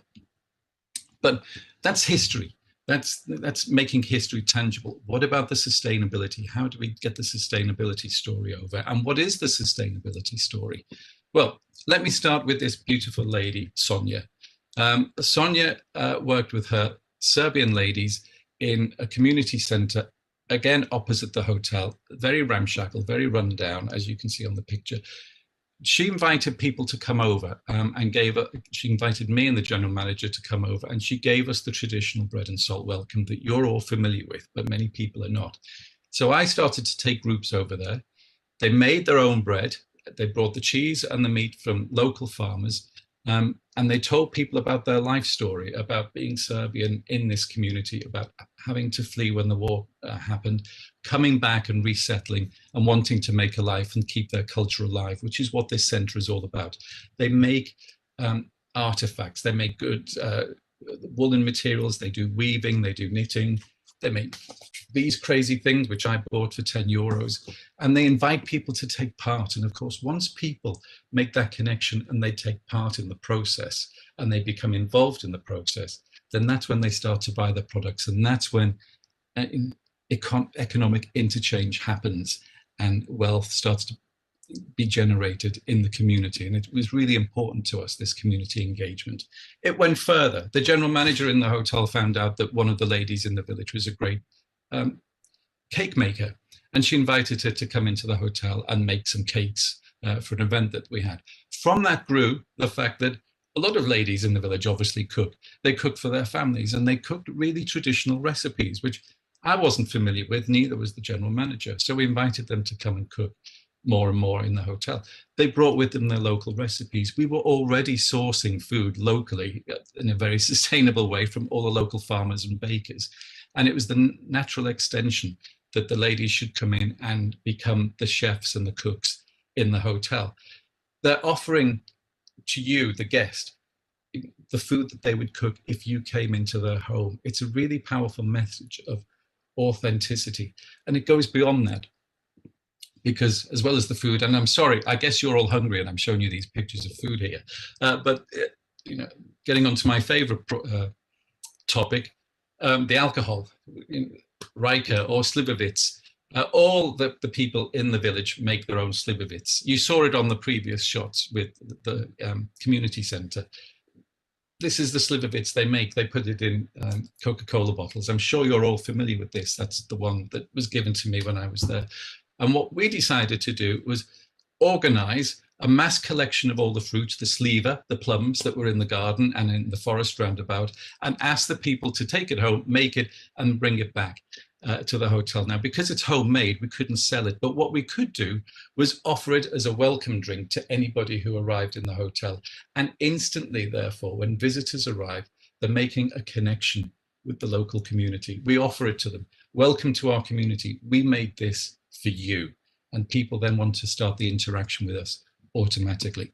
Looking further, again, other elements that the general manager did, she wanted to employ people locally. It's an international standard hotel, but we didn't want to employ people from far and wide. We wanted to make this a viable economic interaction with the community. So she employed people locally. Now, some of them had worked in hospitality before, many of them hadn't. So we had to look at training and deliver training for them. It just so happens that at the end of this process, 1/3 of the staff are ethnic Croatian, 1/3 of the staff are ethnic Serbian, and 1/3 of the staff come from across the border in Bosnia from the Muslim population. So we have this great melange. And now when you look at the hotel, you're not seeing 58 bedrooms. You're not just seeing people who work here, but you're seeing a community that's coming together and fostering harmony. And now you're really starting to interact in a different way and see the story in a different way. And how can you, I mentioned when you stay with us, you make a difference. How do you make the difference? Well, we set up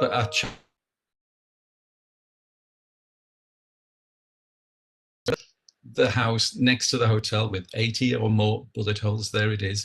We paid through taking a percentage of the profits from the hotel and putting them into this foundation. We paid for the house to be restored, and that's how it now looks, completely restored.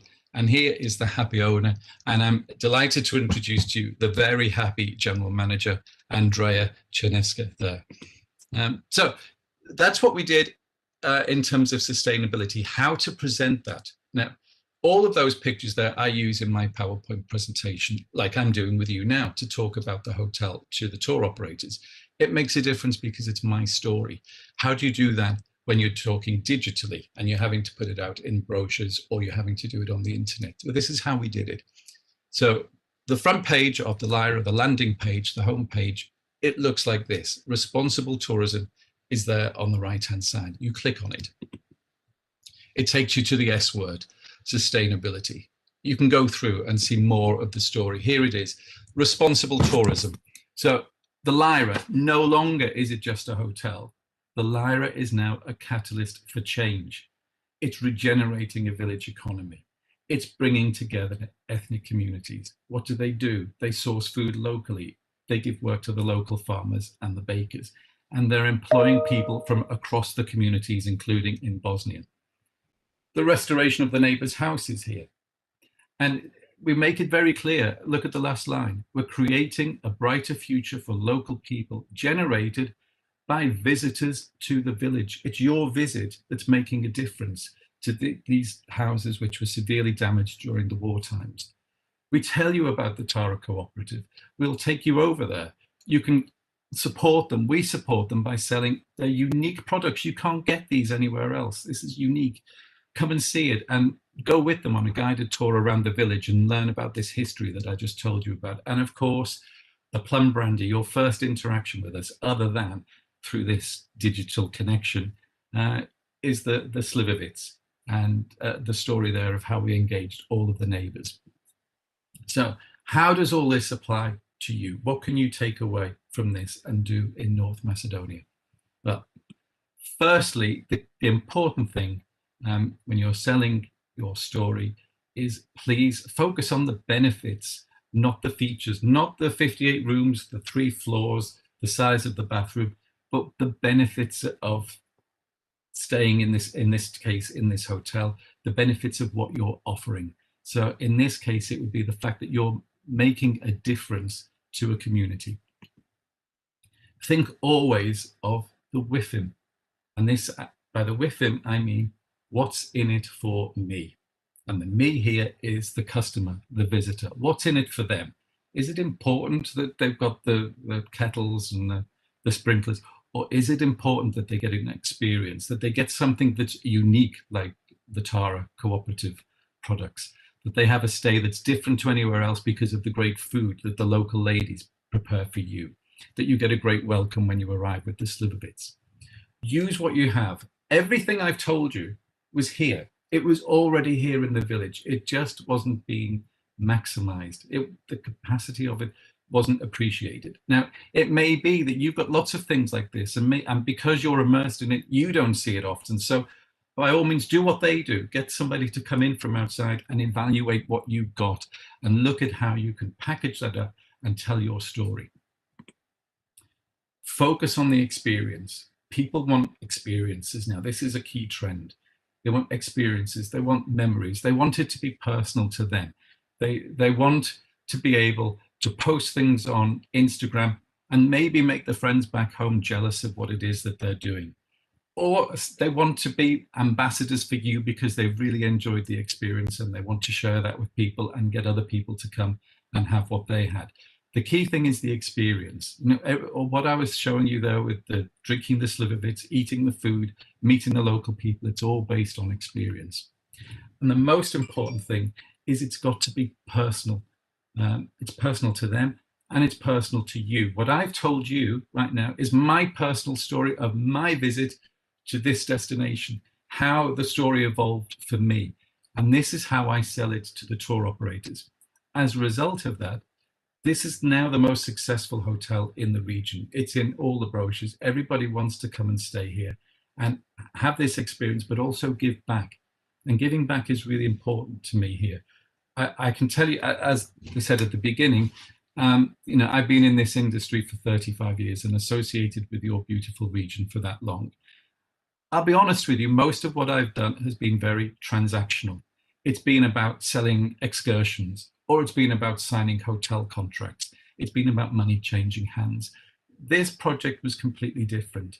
It's where I really felt I was making a personal difference to a community and to the lives of people. It's where I really felt tourism is a power for good, and tourism is a powerful agent of change. And when it's done in a sustainable and responsible way, it can make a huge difference. And when I tell that to people, people understand completely because it's my voice saying what my experience was, and they all want to have something similar.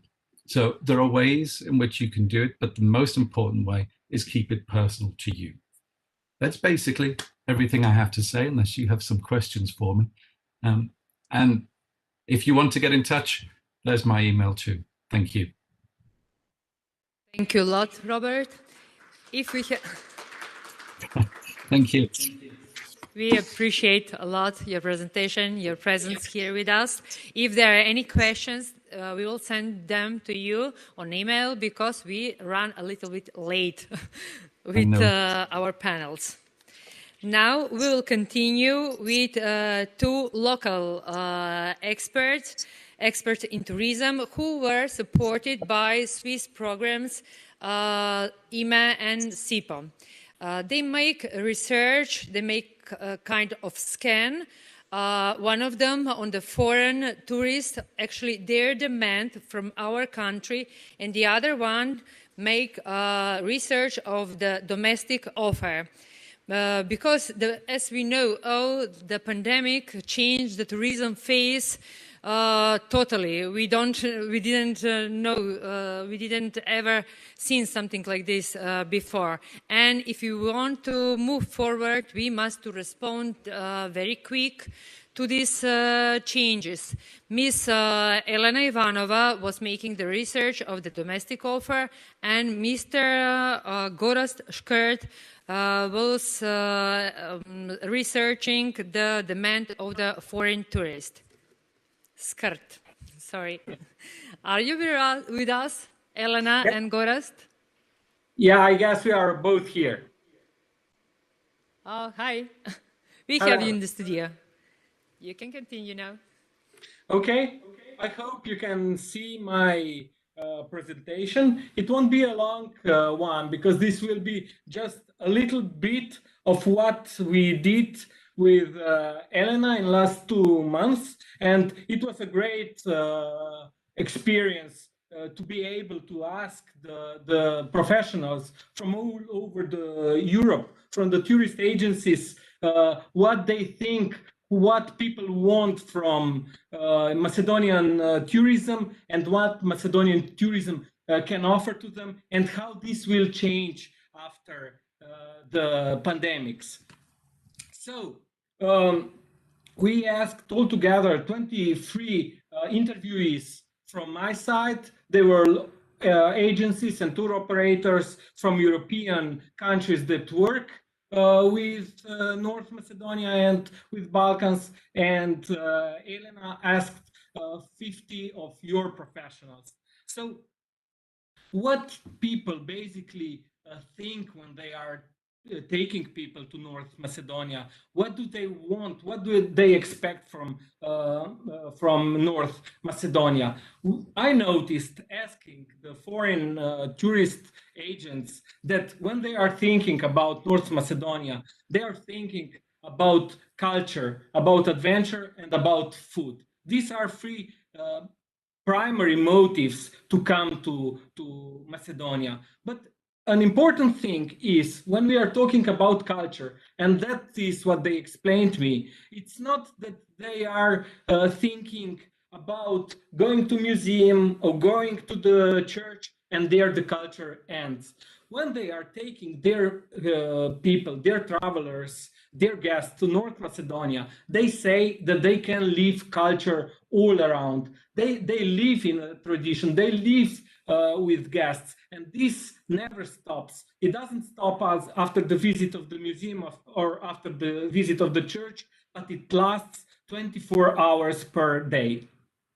When we were talking about adventure, they explained to me that they have this image about Ohrid Lake and about hiking and biking there around. But these imaginary motives are very, very well known for other villages, other parts of Macedonia. And when we were talking about food, they explained to me that Macedonia, North Macedonia, it's seen in their eyes and in the eyes of their travelers as a country where you can go to taste good Balkanic food, especially grilled meat. They don't think about Macedonia when we are talking about gourmet tourism, about as a country, as a destination, when where you go to fancy Michelin restaurants, because they are not Michelin stars in North Macedonia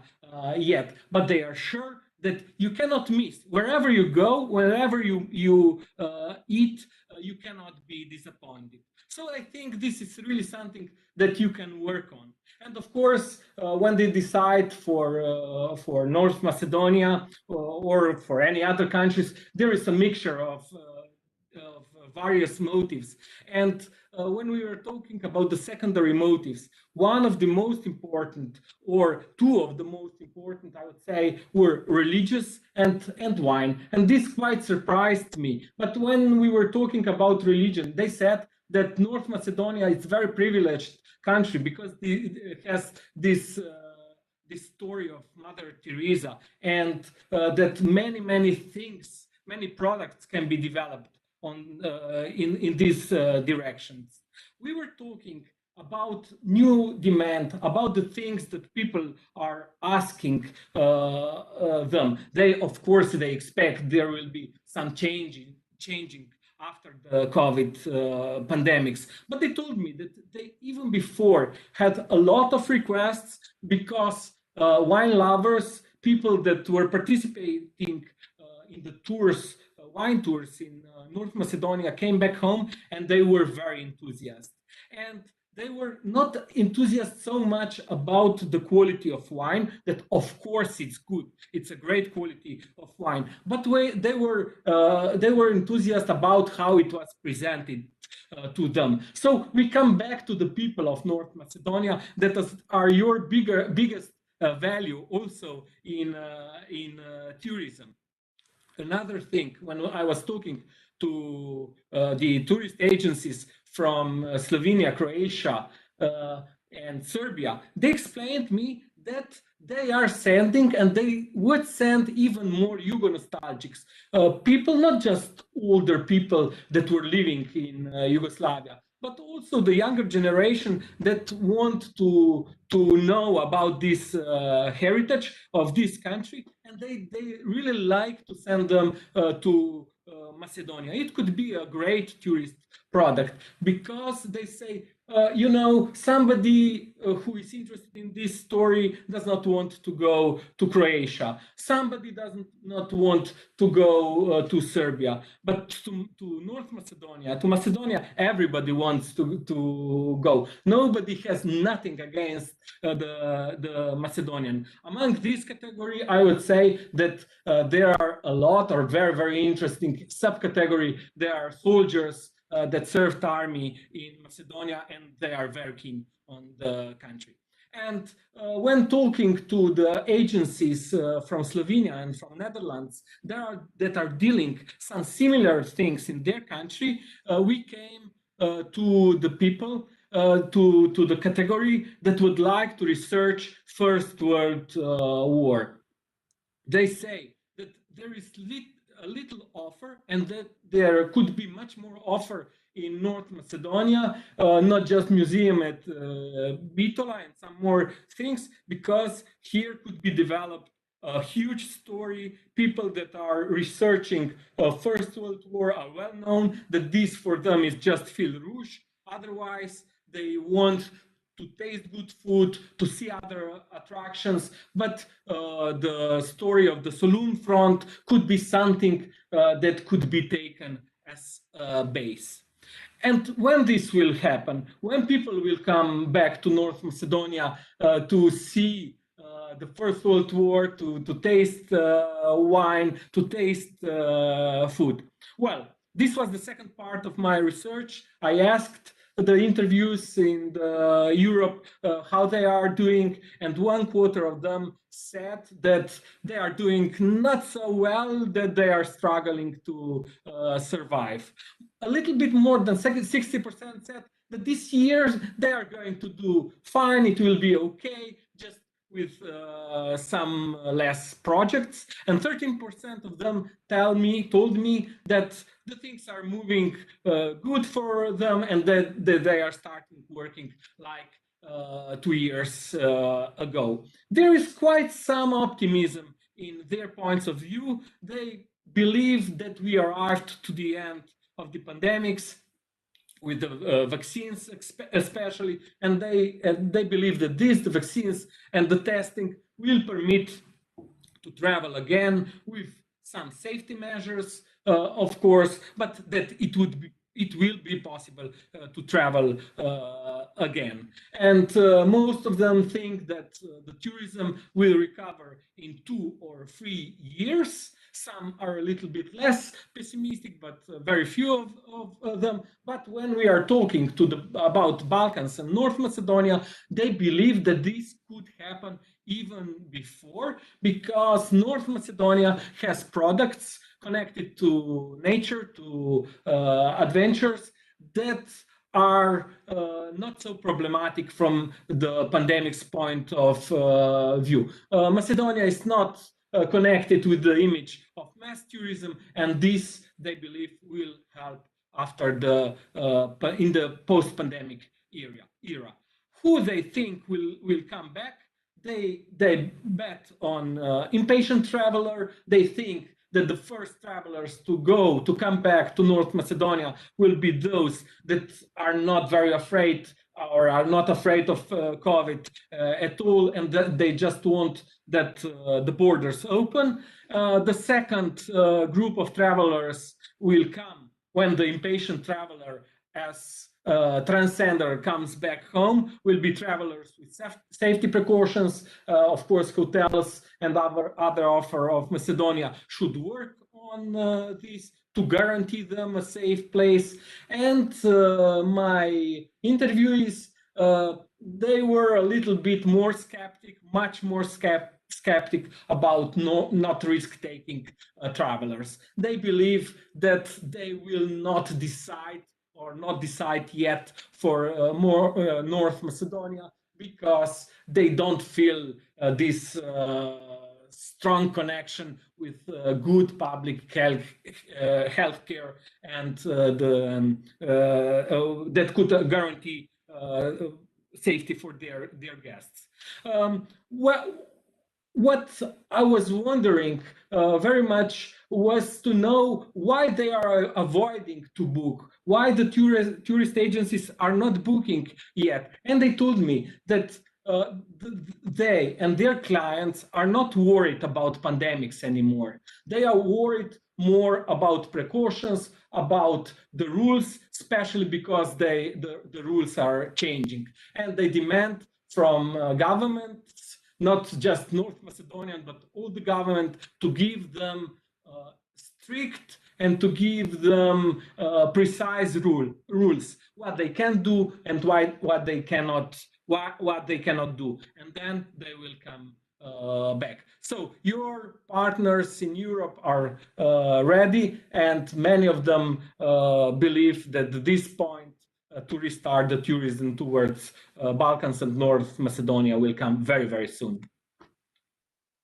So here is my email if you want to know something more. It was a very short bite of this presentation that we will do in future all together.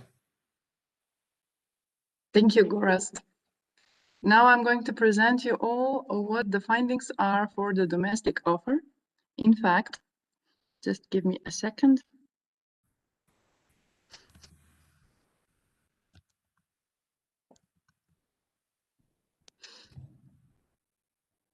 Gorazd was very precise about the demand, but in fact we were finding gaps.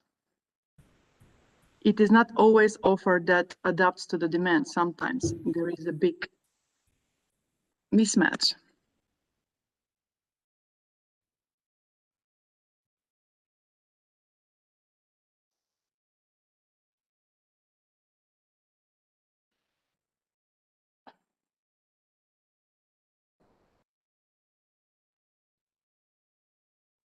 Perfect. So basically what we try to discover is that Macedonian tourism service providers are sometimes providing offer to the tourists they think they have. Many times they are right, but there are times when we are not so well informed. Here I will only present the few facts that we have before the pandemics and during the pandemics. The biggest research details would be presented at a national validation workshop coming on 11th of March. You will all receive your invitation for that event, and you're welcome to come and debate. Basically, here we will see what we have as an offer, how do we offer it, and why do we offer it.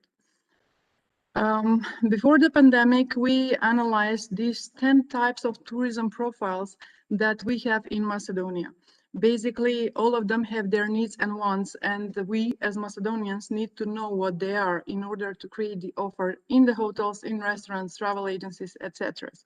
So I asked 50 of our members in ITEM and hotels and restaurants who are interested to participate in this research, who they think is the most important travelers, to give points which one is the most important for their own business and for the industry.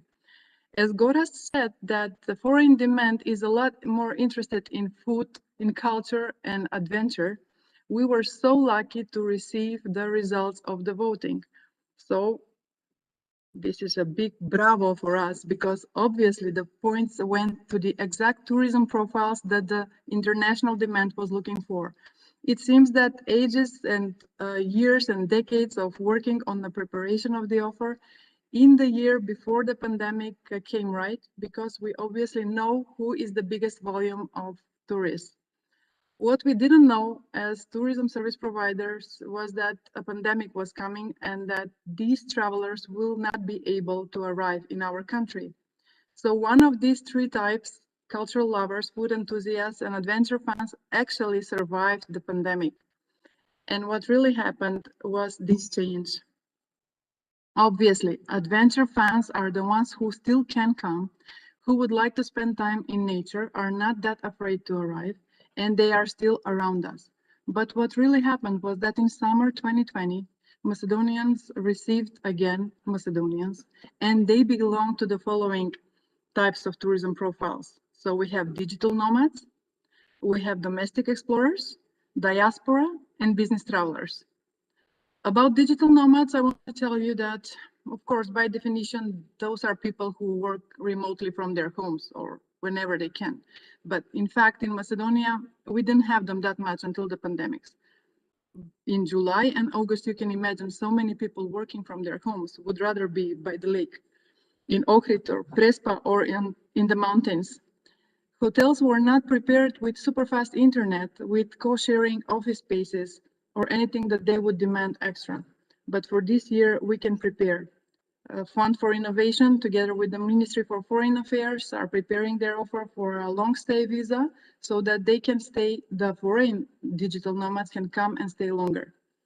About domestic explorers, I can only say thank you to the Ministry of Economy for issuing the vouchers so fast, so that many of Macedonian arrivals would actually be adventure travelers who are now becoming more and more active, more than before. It is not a very big miracle, the fact that we are now in lack of enough bicycles to get them in the mountains and empower as much as we can active tours. About the diaspora, I wouldn't say much. We are well prepared. Obviously, the offer is completely answering the requests of the diaspora. The only thing that was surprising was that diaspora has appeared around April, not as usually in July and August, just because the lockdown happened in their secondary homes, so they came back home earlier. And about the business travelers, my only advice that we have here for the sake of time is that they are the ones who saved the season this winter in Macedonian restaurants, who were only working in business hours. So you can imagine they're asking for extra tables, extra space around the chairs, glass borders around the tables, sanitizers, masks, etc. We will discuss this a little bit more further in the national workshop we have. And again, not to miss from our radar, what is Gora saying, that Yugo-nostalgic traveler, something that also Mr. D has appointed, historic researcher, and weekend party breakers. These are the preparations we need to have for the end of the pandemic and afterwards. But what I wanted to stress out was a little bit more on how we do our business. How do we offer our offers, no matter if it is pandemic or not? But here, in this moment, it is especially important to stress out that the way we share the information matters. Now, it's not a time to stay blurred, to convince people to come, or make sure that they are just here. What we need to do is share the exact information. About the quality standards, we spent a lot of time today sharing our thoughts on the safety stamp, and I only have to say what we know very well from the movie Honeyland. If any of us break the rule, we will all suffer. So having the stamp is one thing, but the responsibility to keep the stamp is bigger towards the entire industry. And again, communication, communication, communication. As Goras mentioned, foreign tour operators are waiting for signals from our home country that we are fine, that we are in fact taking care of our offers. We are in fact very well informed about the health crisis in our country, and that we are sharing those facts. Direct calls, blogs, open communication, daily update, whatever we choose. And last but not last, it is actually first, safety first. Make sure foreign tour operators know you care, and please do care about them. And again, why? Why do we do this? Because we are in the business of making people happy, very well fed, enriched with our history, energized in our nature spots, and ultimately revived in our own home. Thank you very much. Please do come to our national workshop, 11th of March. We will share details and data. If you have anything to ask, you can ask me via email that I share on the screen, elena@impactventures. Thanks a lot, Elena. And I will just repeat the last year of your words, that this was just points from your research, from yours and Gora's research, and all the details from your research, it will be presented by you on national workshop on March 11 and 30. And we will all, I hope, get an invitation for it. Thanks again. Now I would like to announce the four part of the four panel. It will be trends in digital marketing. Now for this panel we have four speakers. I mentioned him before when I was announcing Robert D, because they're together in organizing New Deal Europe. Also, Tina Moore is founder of Mini Brand UK. He was 6 years in NTO Slovenia in London, and he was put on a very significant place his country on a London market, on a UK market. The second panelist is Nestor E. Larbaeza. He's partner at LDN and TLV, president of Exhibition New York, USA. He is an expert for digital marketing in tourism and already proven with his many deeds. The next one is Frank Marr. He's working in integrated PR and digital specialist, creative campaigns and press office services UK. He's an expert for digital marketing in tourism. Having these two experts, one from USA and the other one from UK, and I hope they sharing their experience with us will be able to make some difference about the digital marketing of tourism in this different part of the world. The next one who will be in this panel is Bleta Begu. We are happy to see in this company one Macedonian expert, business and marketing consultant. Expert for digital marketing in tourism, and also very well positioned in our region through her successful touristic campaigns. Hi, guys. Hello, hi. Hello, good afternoon, everyone. Okay, are you all here? Hi, everyone. Okay, this was Bleta for sure. And Nestor. Hello. And Nestor. This is Nestor. And Tina. Yeah. And Frank. Yeah. Hello. You're all here. So I hope you can see my screen, because I'm sharing screen on my computer and I'm showing you my face on my phone. So I hope this is fine. Thank you everybody for coming.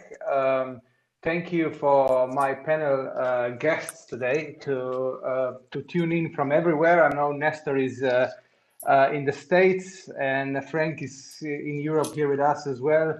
And Beta is back home at Macedonia. But yeah, thank you everybody for coming.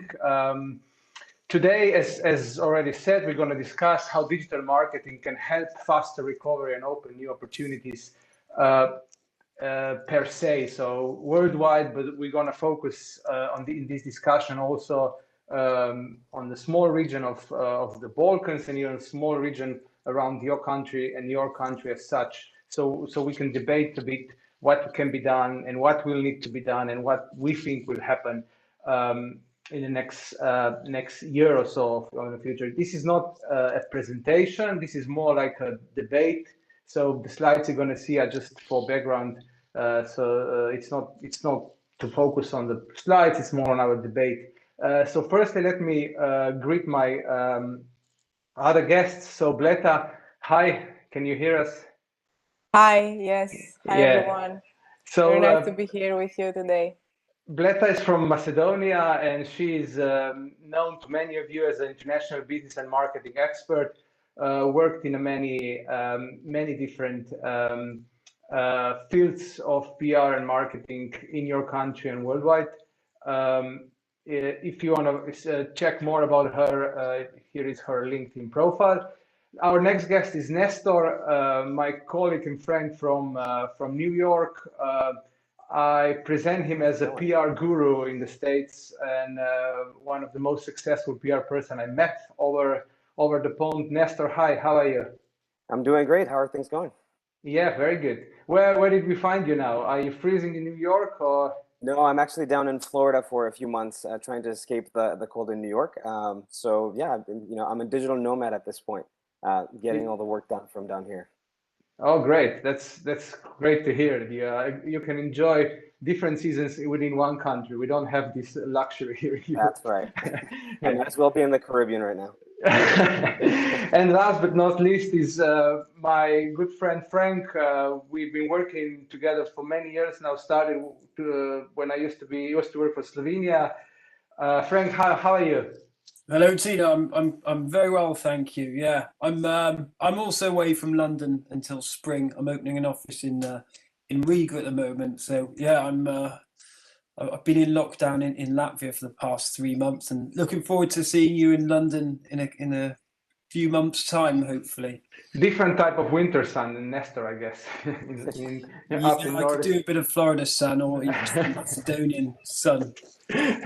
Yeah, joke aside, Frank is a very open personality as well. I mean, you hear his LinkedIn profile before. If I go back, you can see Nestor's LinkedIn. It's a bit more confusing, but you will find him as well there. Frank, you work a lot in sustainability, and you help destinations like Slovenia as well to grow and to come to the market.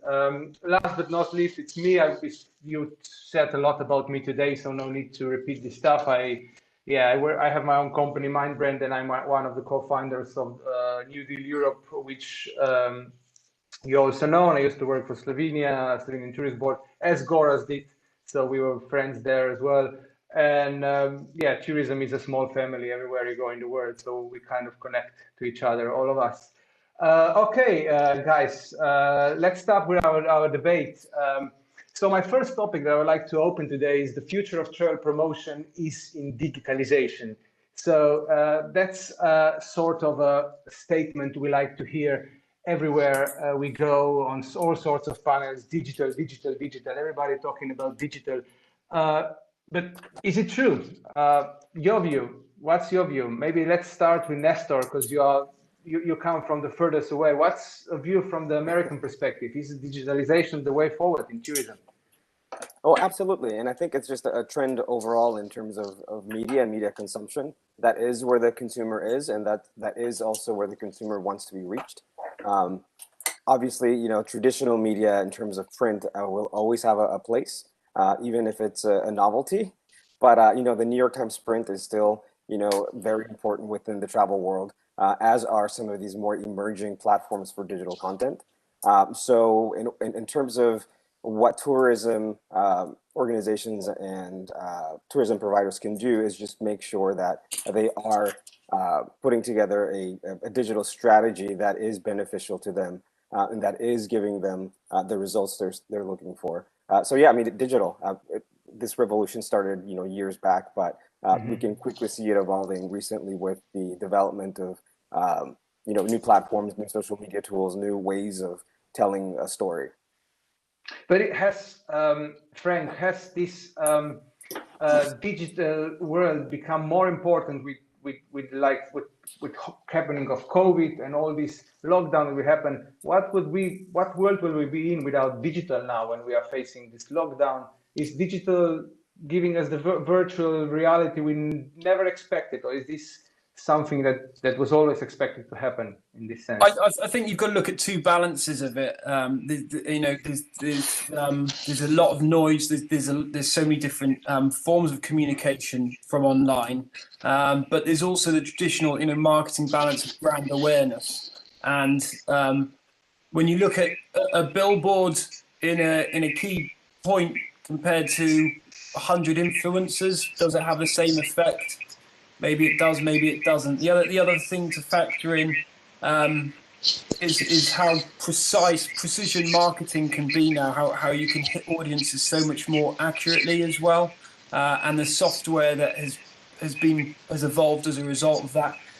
Publicity, you know, is still huge when you look at SEO and backlinks. If a Macedonian hotel wants to get in a newspaper, then it's going to rank higher than a blogger, for example. So it's a good combination of everything, I believe. And precision marketing and brand awareness are two huge things at the moment.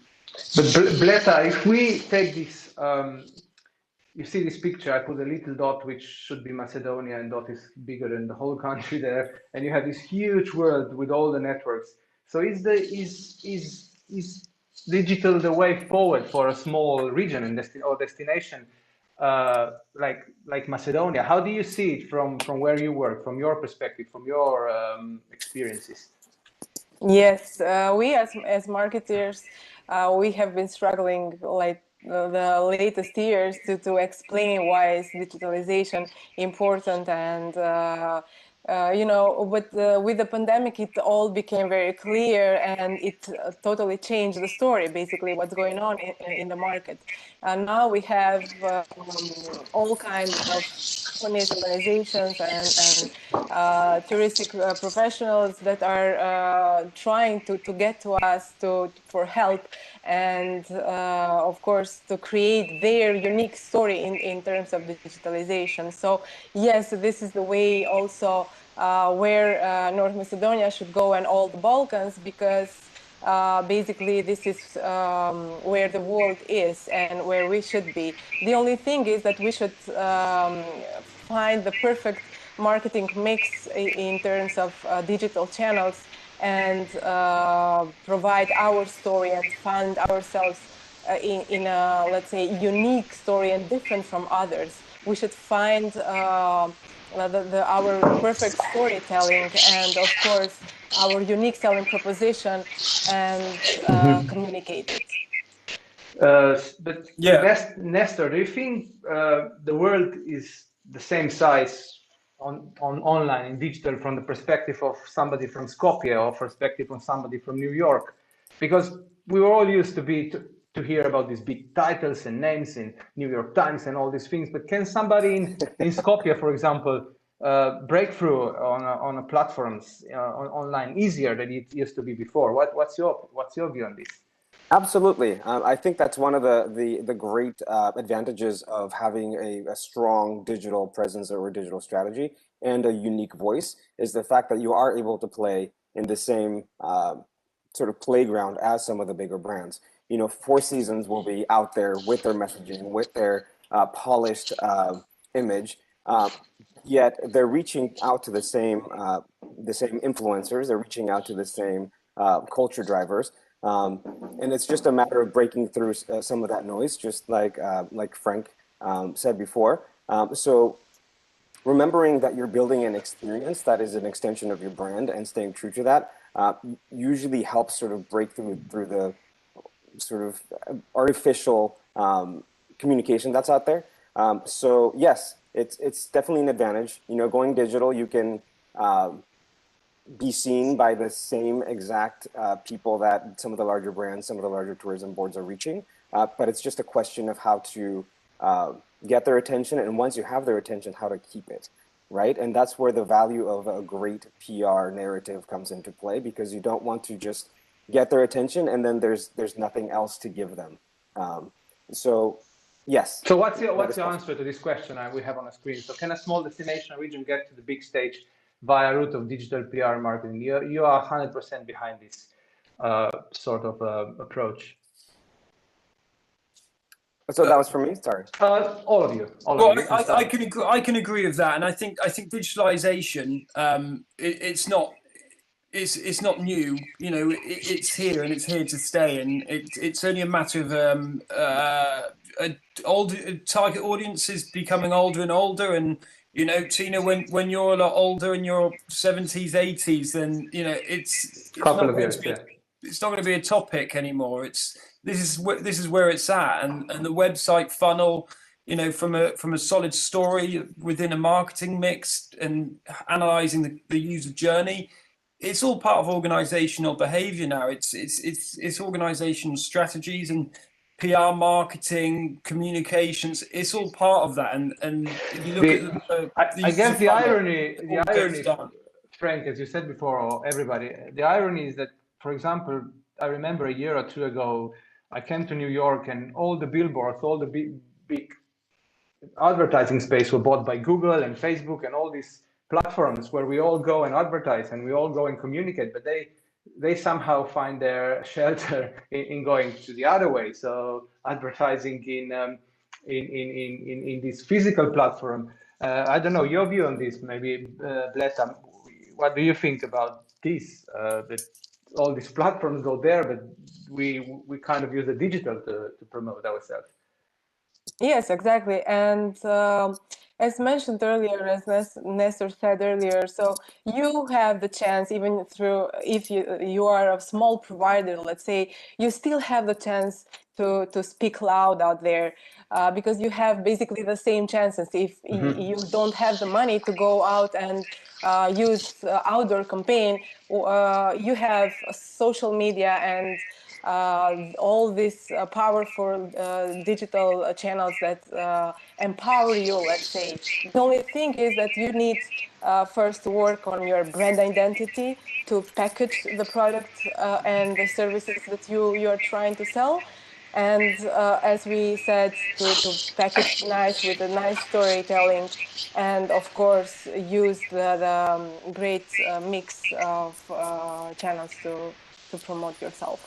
Yeah, I agree with that, and I think it's never been so easy for small organizations. With so much no-code software, Shopify, Webflow, you know, it's marketing is one side and the journey is also another part. Yeah, it's never been easier.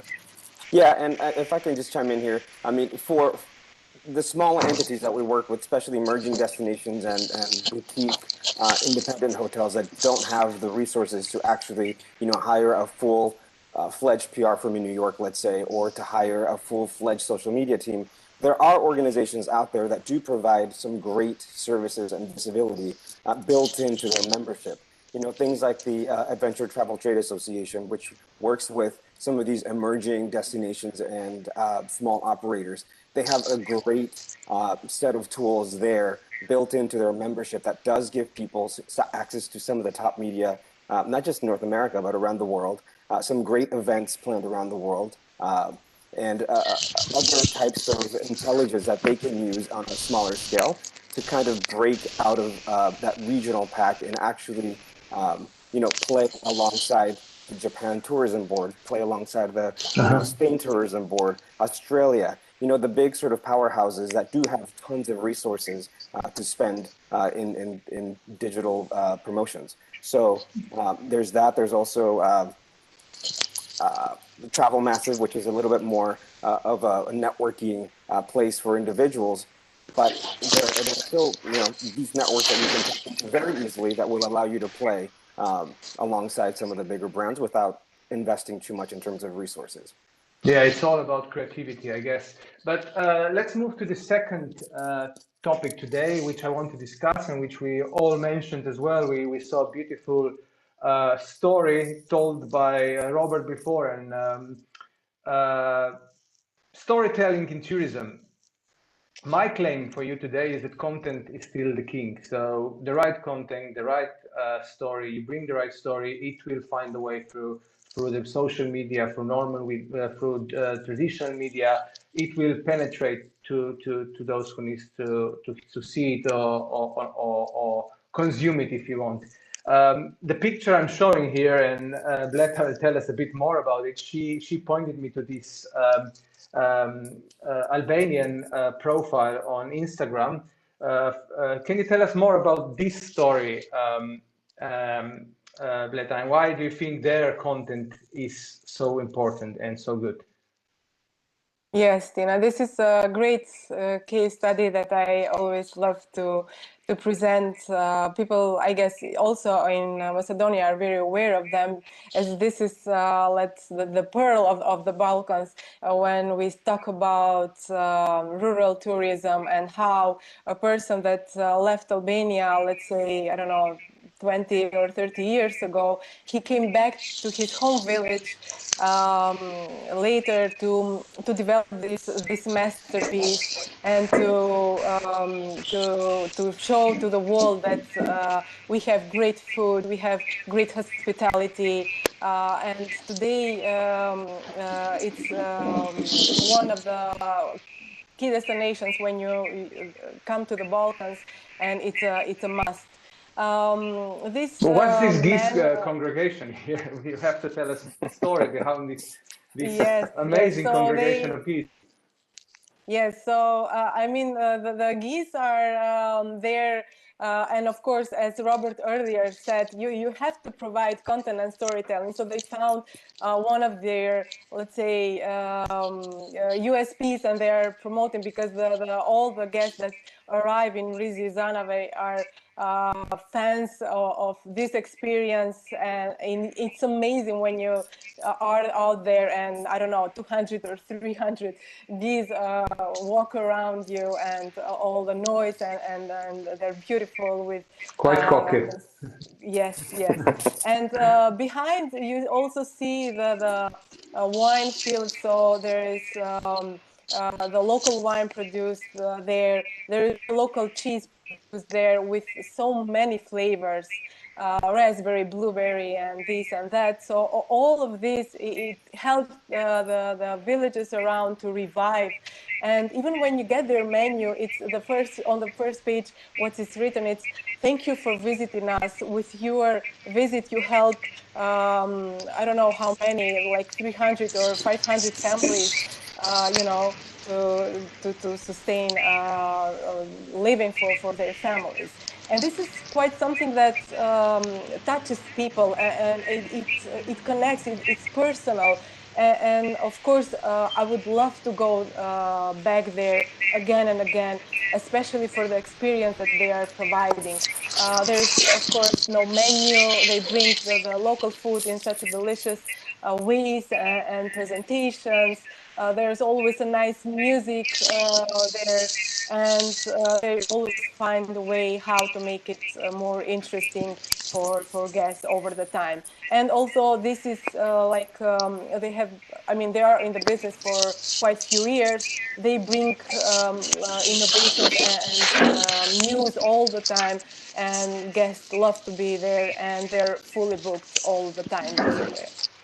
Yeah, I can see the passion how you talk about this, and this is probably the storytelling, when you have the tellers also, not just the story that bring all the passion. So Nestor, what's your story the passion story that you can share? Sure, absolutely. So one of the things that we've done with a very small hotel in north of Israel that gets constantly overshadowed by other destinations, whether it's around the Dead Sea, Tel Aviv, or Jerusalem, is a 12-room hotel called the Effendi Hotel, and it is located in a sort of like medieval type of a location where the owner and operator, who looks like what you would imagine Santa Claus looks like, this big white beard. He runs the restaurant. He walks the markets. He cooks for everyone staying there. And that is the story, that authentic narrative that we found was the most effective when speaking to media about visiting this unknown region, which is Akko in northern Israel.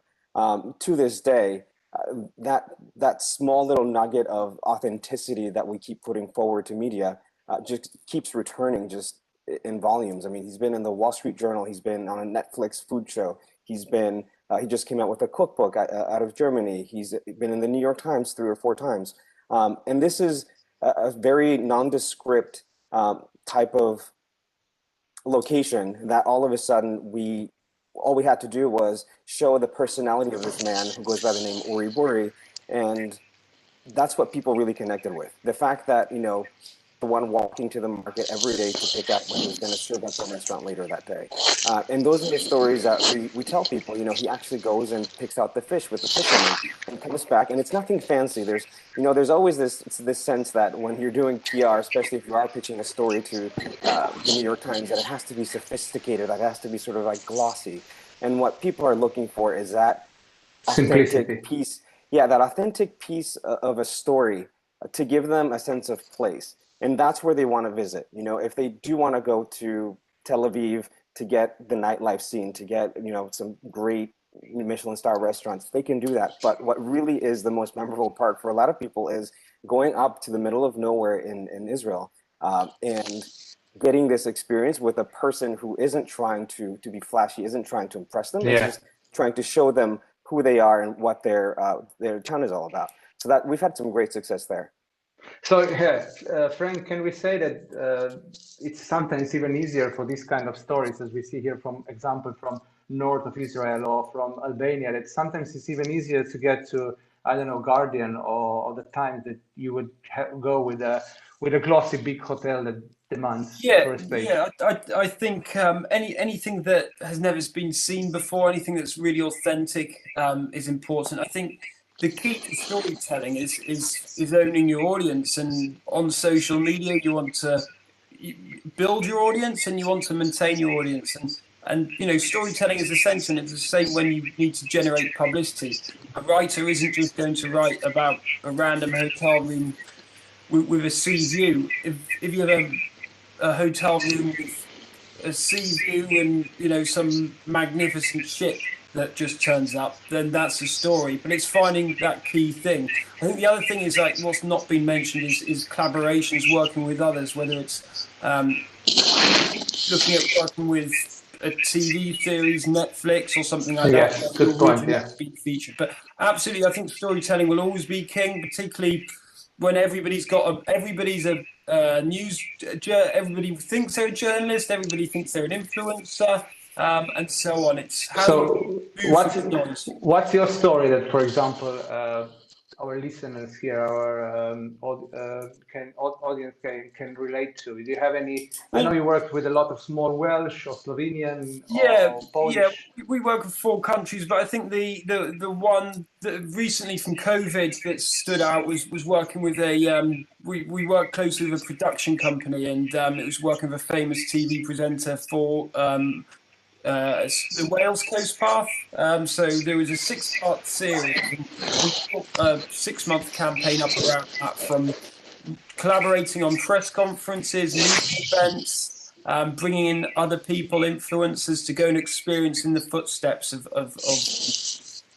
the presenter and everything like that. And then you get all these little stories from that, the local food producers and, you know, the local sites and everything. But if you're a little bit creative and you're researching, then finding a story shouldn't be that difficult. It just needs a bit of dedication. And you know, it's never been easier to test your audience. You can try so many things before saying, right, we've created this cheese, now we can take it global, and let's focus on that one topic.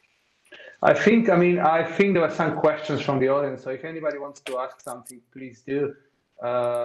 Otherwise, we'll just continue with our debate, I think, because we have quite a lot to cover, and it's so interesting topics. But my question here for all 3 of you is, so I'm advocating for the content. I'm big supporter of the content and the stories, and if you have the right story, it will come everywhere. Is it the king, or we should be more realistic here and say, like, look, you have to find the right media, you have to find the right producer, and then your song will be top of the chart? I think it's down to creativity. Sorry to interrupt. I think it's down to creativity, and if you have the story, then the media will come. It's like build it and they will come.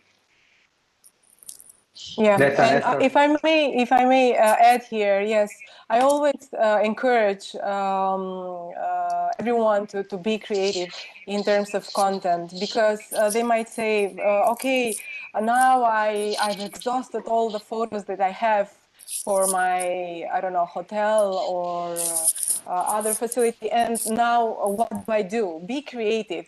I mean, mark a certain day, like World Tourism Day, World Mountains Day, I don't know, Earth Day, or simply create events. Be creative Doesn't as much as creativity possible. goes to, sorry, doesn't creativity goes also to selection of the channels, the media? So you can have a great story, but if you are creative, when to push it out, where to push it out, how to hashtag it, how to link it, this is creativity as well, isn't it? Like Frank mentioned before. And yes, yes. So the first thing is, of course, to brand yourself. The second thing, or the next thing, would be your audience. Who are you talking to? Where are they? What are their interests? Would you rather find them on Facebook or LinkedIn? You know. And once you have understood that where is your audience that you're trying to get, and then of course you try to connect the dots and Sure. to serve the story. Sure. Nestor, what's your view? Yeah, I mean, it's also a question of timing, right? Especially these days with COVID, you don't know how quickly you need to pivot from message to message. So just making sure that you do have all of your communications tools in order, that you do have that clear sense of who you are as an entity, that you do have all of your visuals ready to go. You know, we have stories constantly happening where you know, it goes from pitch stage to being live online within 24 hours. So you really do have to keep ready for when the opportunity is right, and when you can you know, get that message out there timely. You know, nobody was really talking about wellness and mindfulness as heavily as they are now with COVID. So the people that were ready to sort of tap into that message, I think did the best going into COVID, just because they were the first in line with these stories, because that's what media were looking to cover. Yeah. So timing does have a lot of factor in that. And there is definitely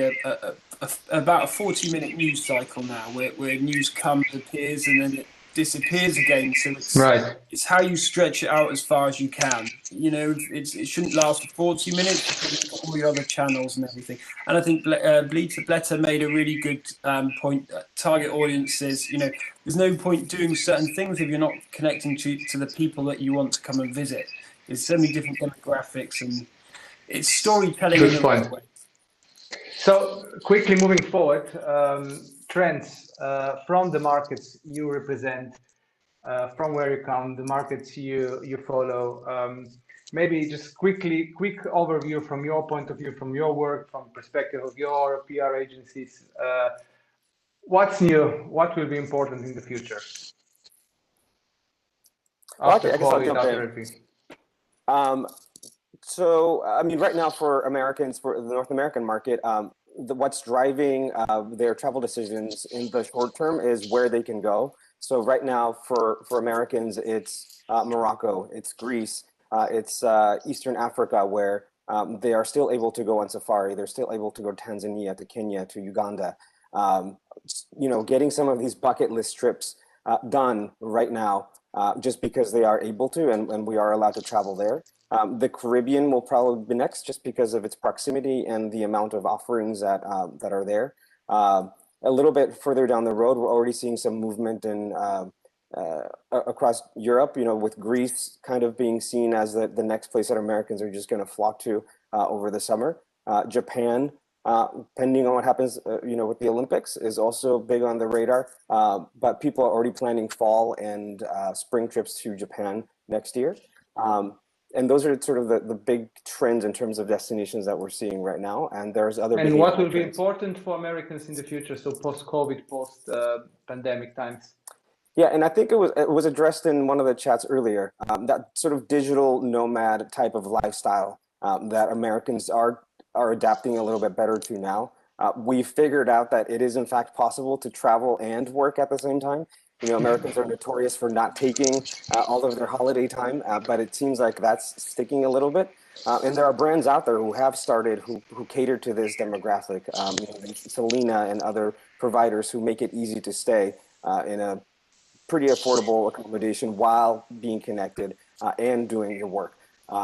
The sort of sustainable and regenerative travel movement is also gaining a little bit of steam here. And senior travel. Seniors are the first ones in line getting the COVID vaccine in the US. So they're also the first ones that are booking and traveling and kind of allowing the hotels to cater to them at this point. The New York Times just had a big piece last week about this movement of senior travel that is now what hotels are trying to capture, because it's very short term and they can start bringing in that revenue back into their hotels. Great.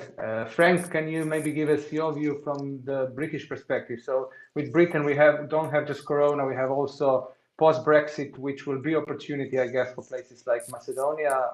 But tell us, what's new, what will be important in the future? People say Brexit won't affect British tourism too much because we're on a windy, rainy island and everybody wants to get off it.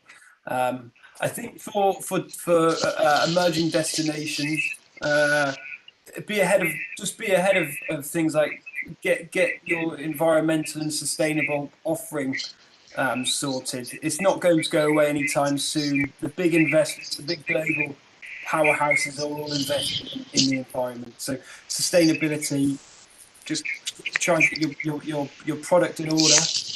Collaboration it's never been so easier. You can collaborate with someone in the Philippines, Japan. You can bring these cheaper offers to deal with technology, whether it's video production or anything like that. You can't do things alone. Tina and I we've worked together. We've won awards along the way for our work and collaborate. We wouldn't have won these awards without collaboration. So the world's more connected. So collaborate as much as possible. Be aware of short and long term, and mid-term as well. Target audiences 50+ early on. I think they've spoken about it a little bit today, and the later target audiences. So be strategic who you're targeting. And finally, my final point: longer packages. More people are working from home than ever before. I mean, Nestor and I are perfect examples. We're not in the cities where we're operating in because we now have the opportunity to work virtually. If you want to get some publicity or traffic online, create a package that's a workation.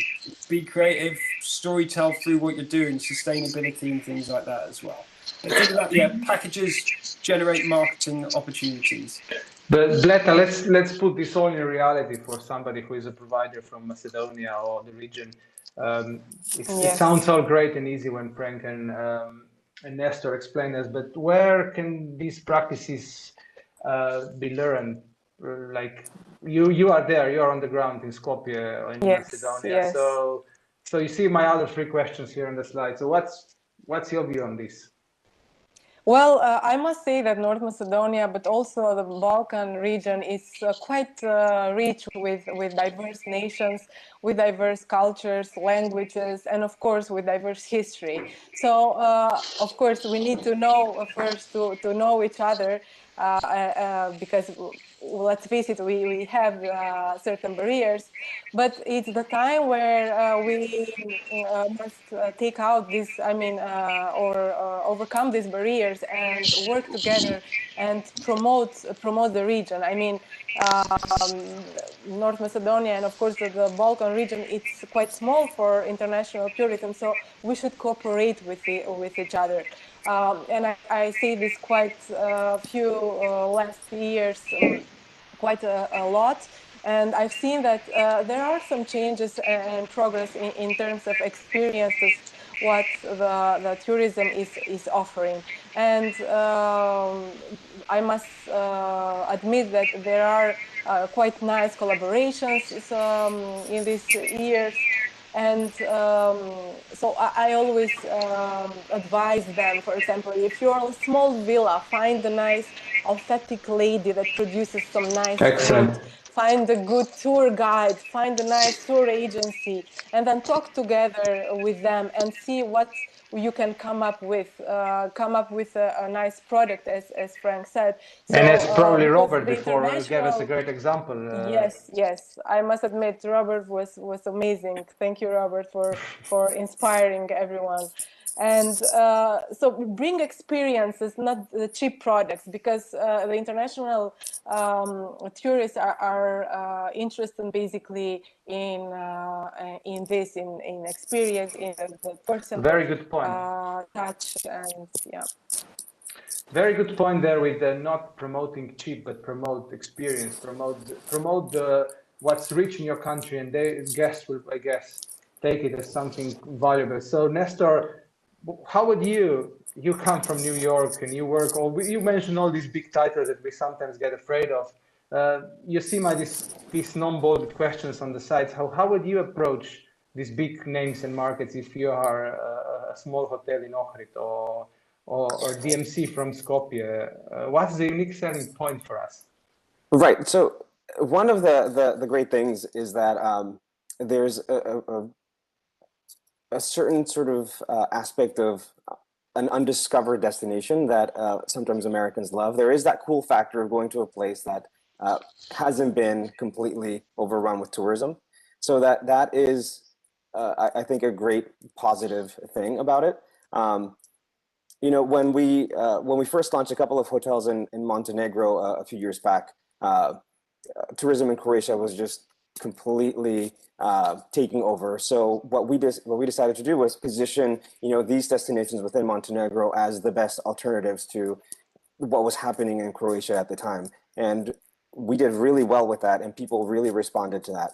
I think that leaning into that sort of newness aspect, an undiscovered aspect of North Macedonia is something valuable. And I think also just establishing some sort of a golden route that gives people context in terms of where they can go within the country.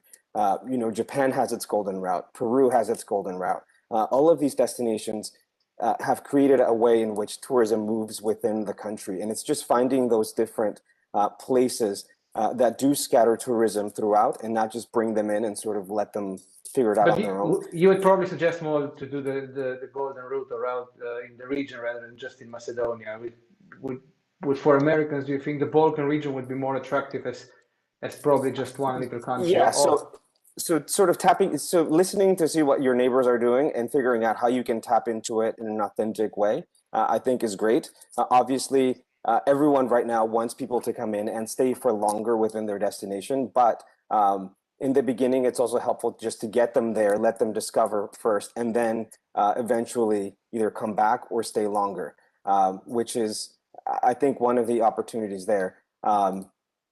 There's, I mean, a ton of just outdoor, beautiful places to visit, and that is what people are going to be looking for. So kind of figuring out what the best face you can put forward is, and lead with that, and then people start asking questions. Sometimes we make the mistake of trying to tell everyone everything that's so great about a destination when what you really just need to do is give them 1, 2, or 3 things that are amazing, and then let them sort of discover organically what else is there, because people ask questions, and you want to make them feel like they themselves are discovering and not just being told like, do this, do this, do this, do this, and then do that. So one of the threads that I keep listening to as part of this talk is that sort of sense of authenticity, and there's a ton of that here that hasn't been tapped into yet. So I think those are some really good places to start. Excellent, Frank. What's your view on promoting Macedonia? I mean, you mentioned a lot about collaborations and working with others. I think we might be okay. I think Macedonia is a fascinating country with a really rich, wealthy history, and it's still relatively unknown. So I mean, as Nessa said, don't over bombard everybody with too many messages.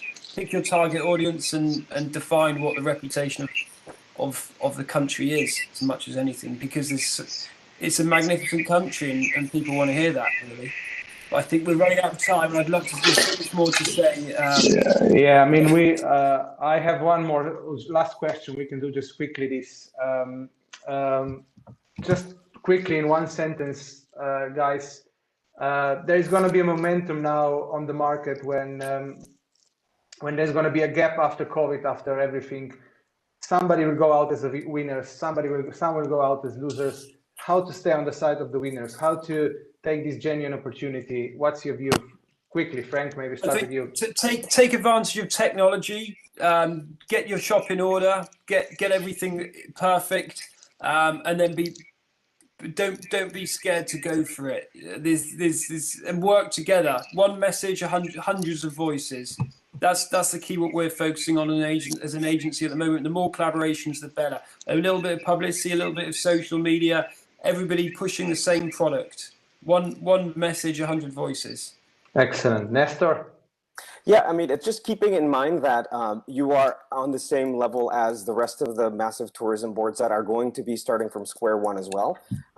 So just be prepared to fill in the gaps where there are going to be gaps, because all of these big tourism boards also don't have the same resources that they had pre-COVID. So just be prepared to capitalize on those opportunities, and you will see a little bit more of an even playing field.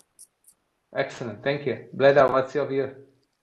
Yeah, I would just wrap it up with trying to be unique from the others. Try to find what's more, let's say, authentic about you. Focus on that.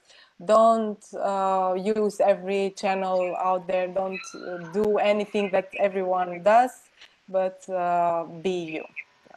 Excellent. Thank you very much to all of you. I mean, I will sum it up with saying just stay positive, not COVID positive, but positive in your minds, and find a way that's unique to you. Don't get run into this negativity that sometimes you are part hearing in all around you. Just find your way and believe in the products you're doing. Thank you so much. I don't know, probably we don't have any time for any questions. If we do, we are happy to answer. Can I ask something? Yes, please. Yes, I'm Daniele Costantini from Italy. Ciao, Daniele. Ciao. I think that we must be able to communicate our peculiarities. Yes. Only in this way we can generate emotion. And Macedonia has great potentialities because the nature is fantastic, the people also. And if they are able to transmit the feeling generated by the destination, they are on the right way, surely, because they must transmit really the feeling of this land, this wonderful landscape. I know Macedonia. I was in Macedonia. Actually, I'm drafting a project on the mountain in Macedonia.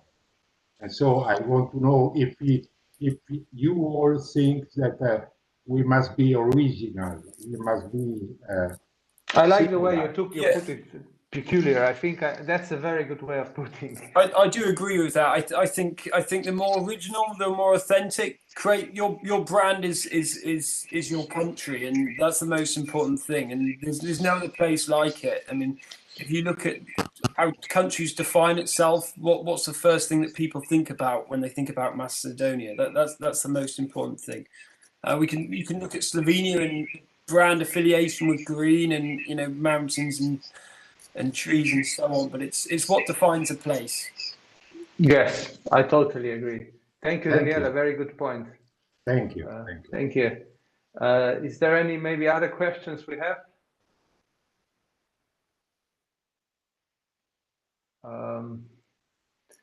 If not, then probably we can sum it up, finish here. If you have any questions, here is my email.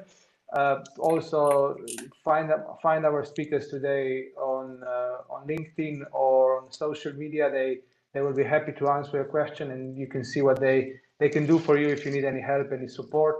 I think I might just finish with a story I told a week ago for your selected DMCs.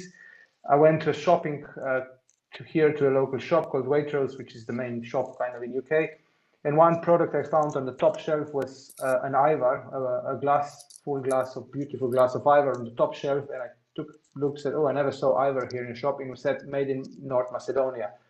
And it's a beautiful, nice glass of Ivar. And I thought, look, if Ivar can get on the top shelf in the prime shop in London, the whole Macedonia can get in the top shop. Just never go on the lower shop. Don't sell stuff cheap. You have a good product, you have a good country, and you're doing a lot to have it like this. So keep it on the top shelf. So that's my message to end. Yes. And yeah, thank you from my side. You know, I just wanted to wrap it up with saying that we also have a lot of support here on the ground for local, let's say, SMEs and all the tourism professionals. Fantastic. And if you would like to know more, there is also one program that it's empowered from USAID in Macedonia, growbiz.mk. So I encourage every one of you to go to the website. I will send it also through the chat. And then we can discuss it in more details. You can be part of the program, so we can help you further in developing the strategies.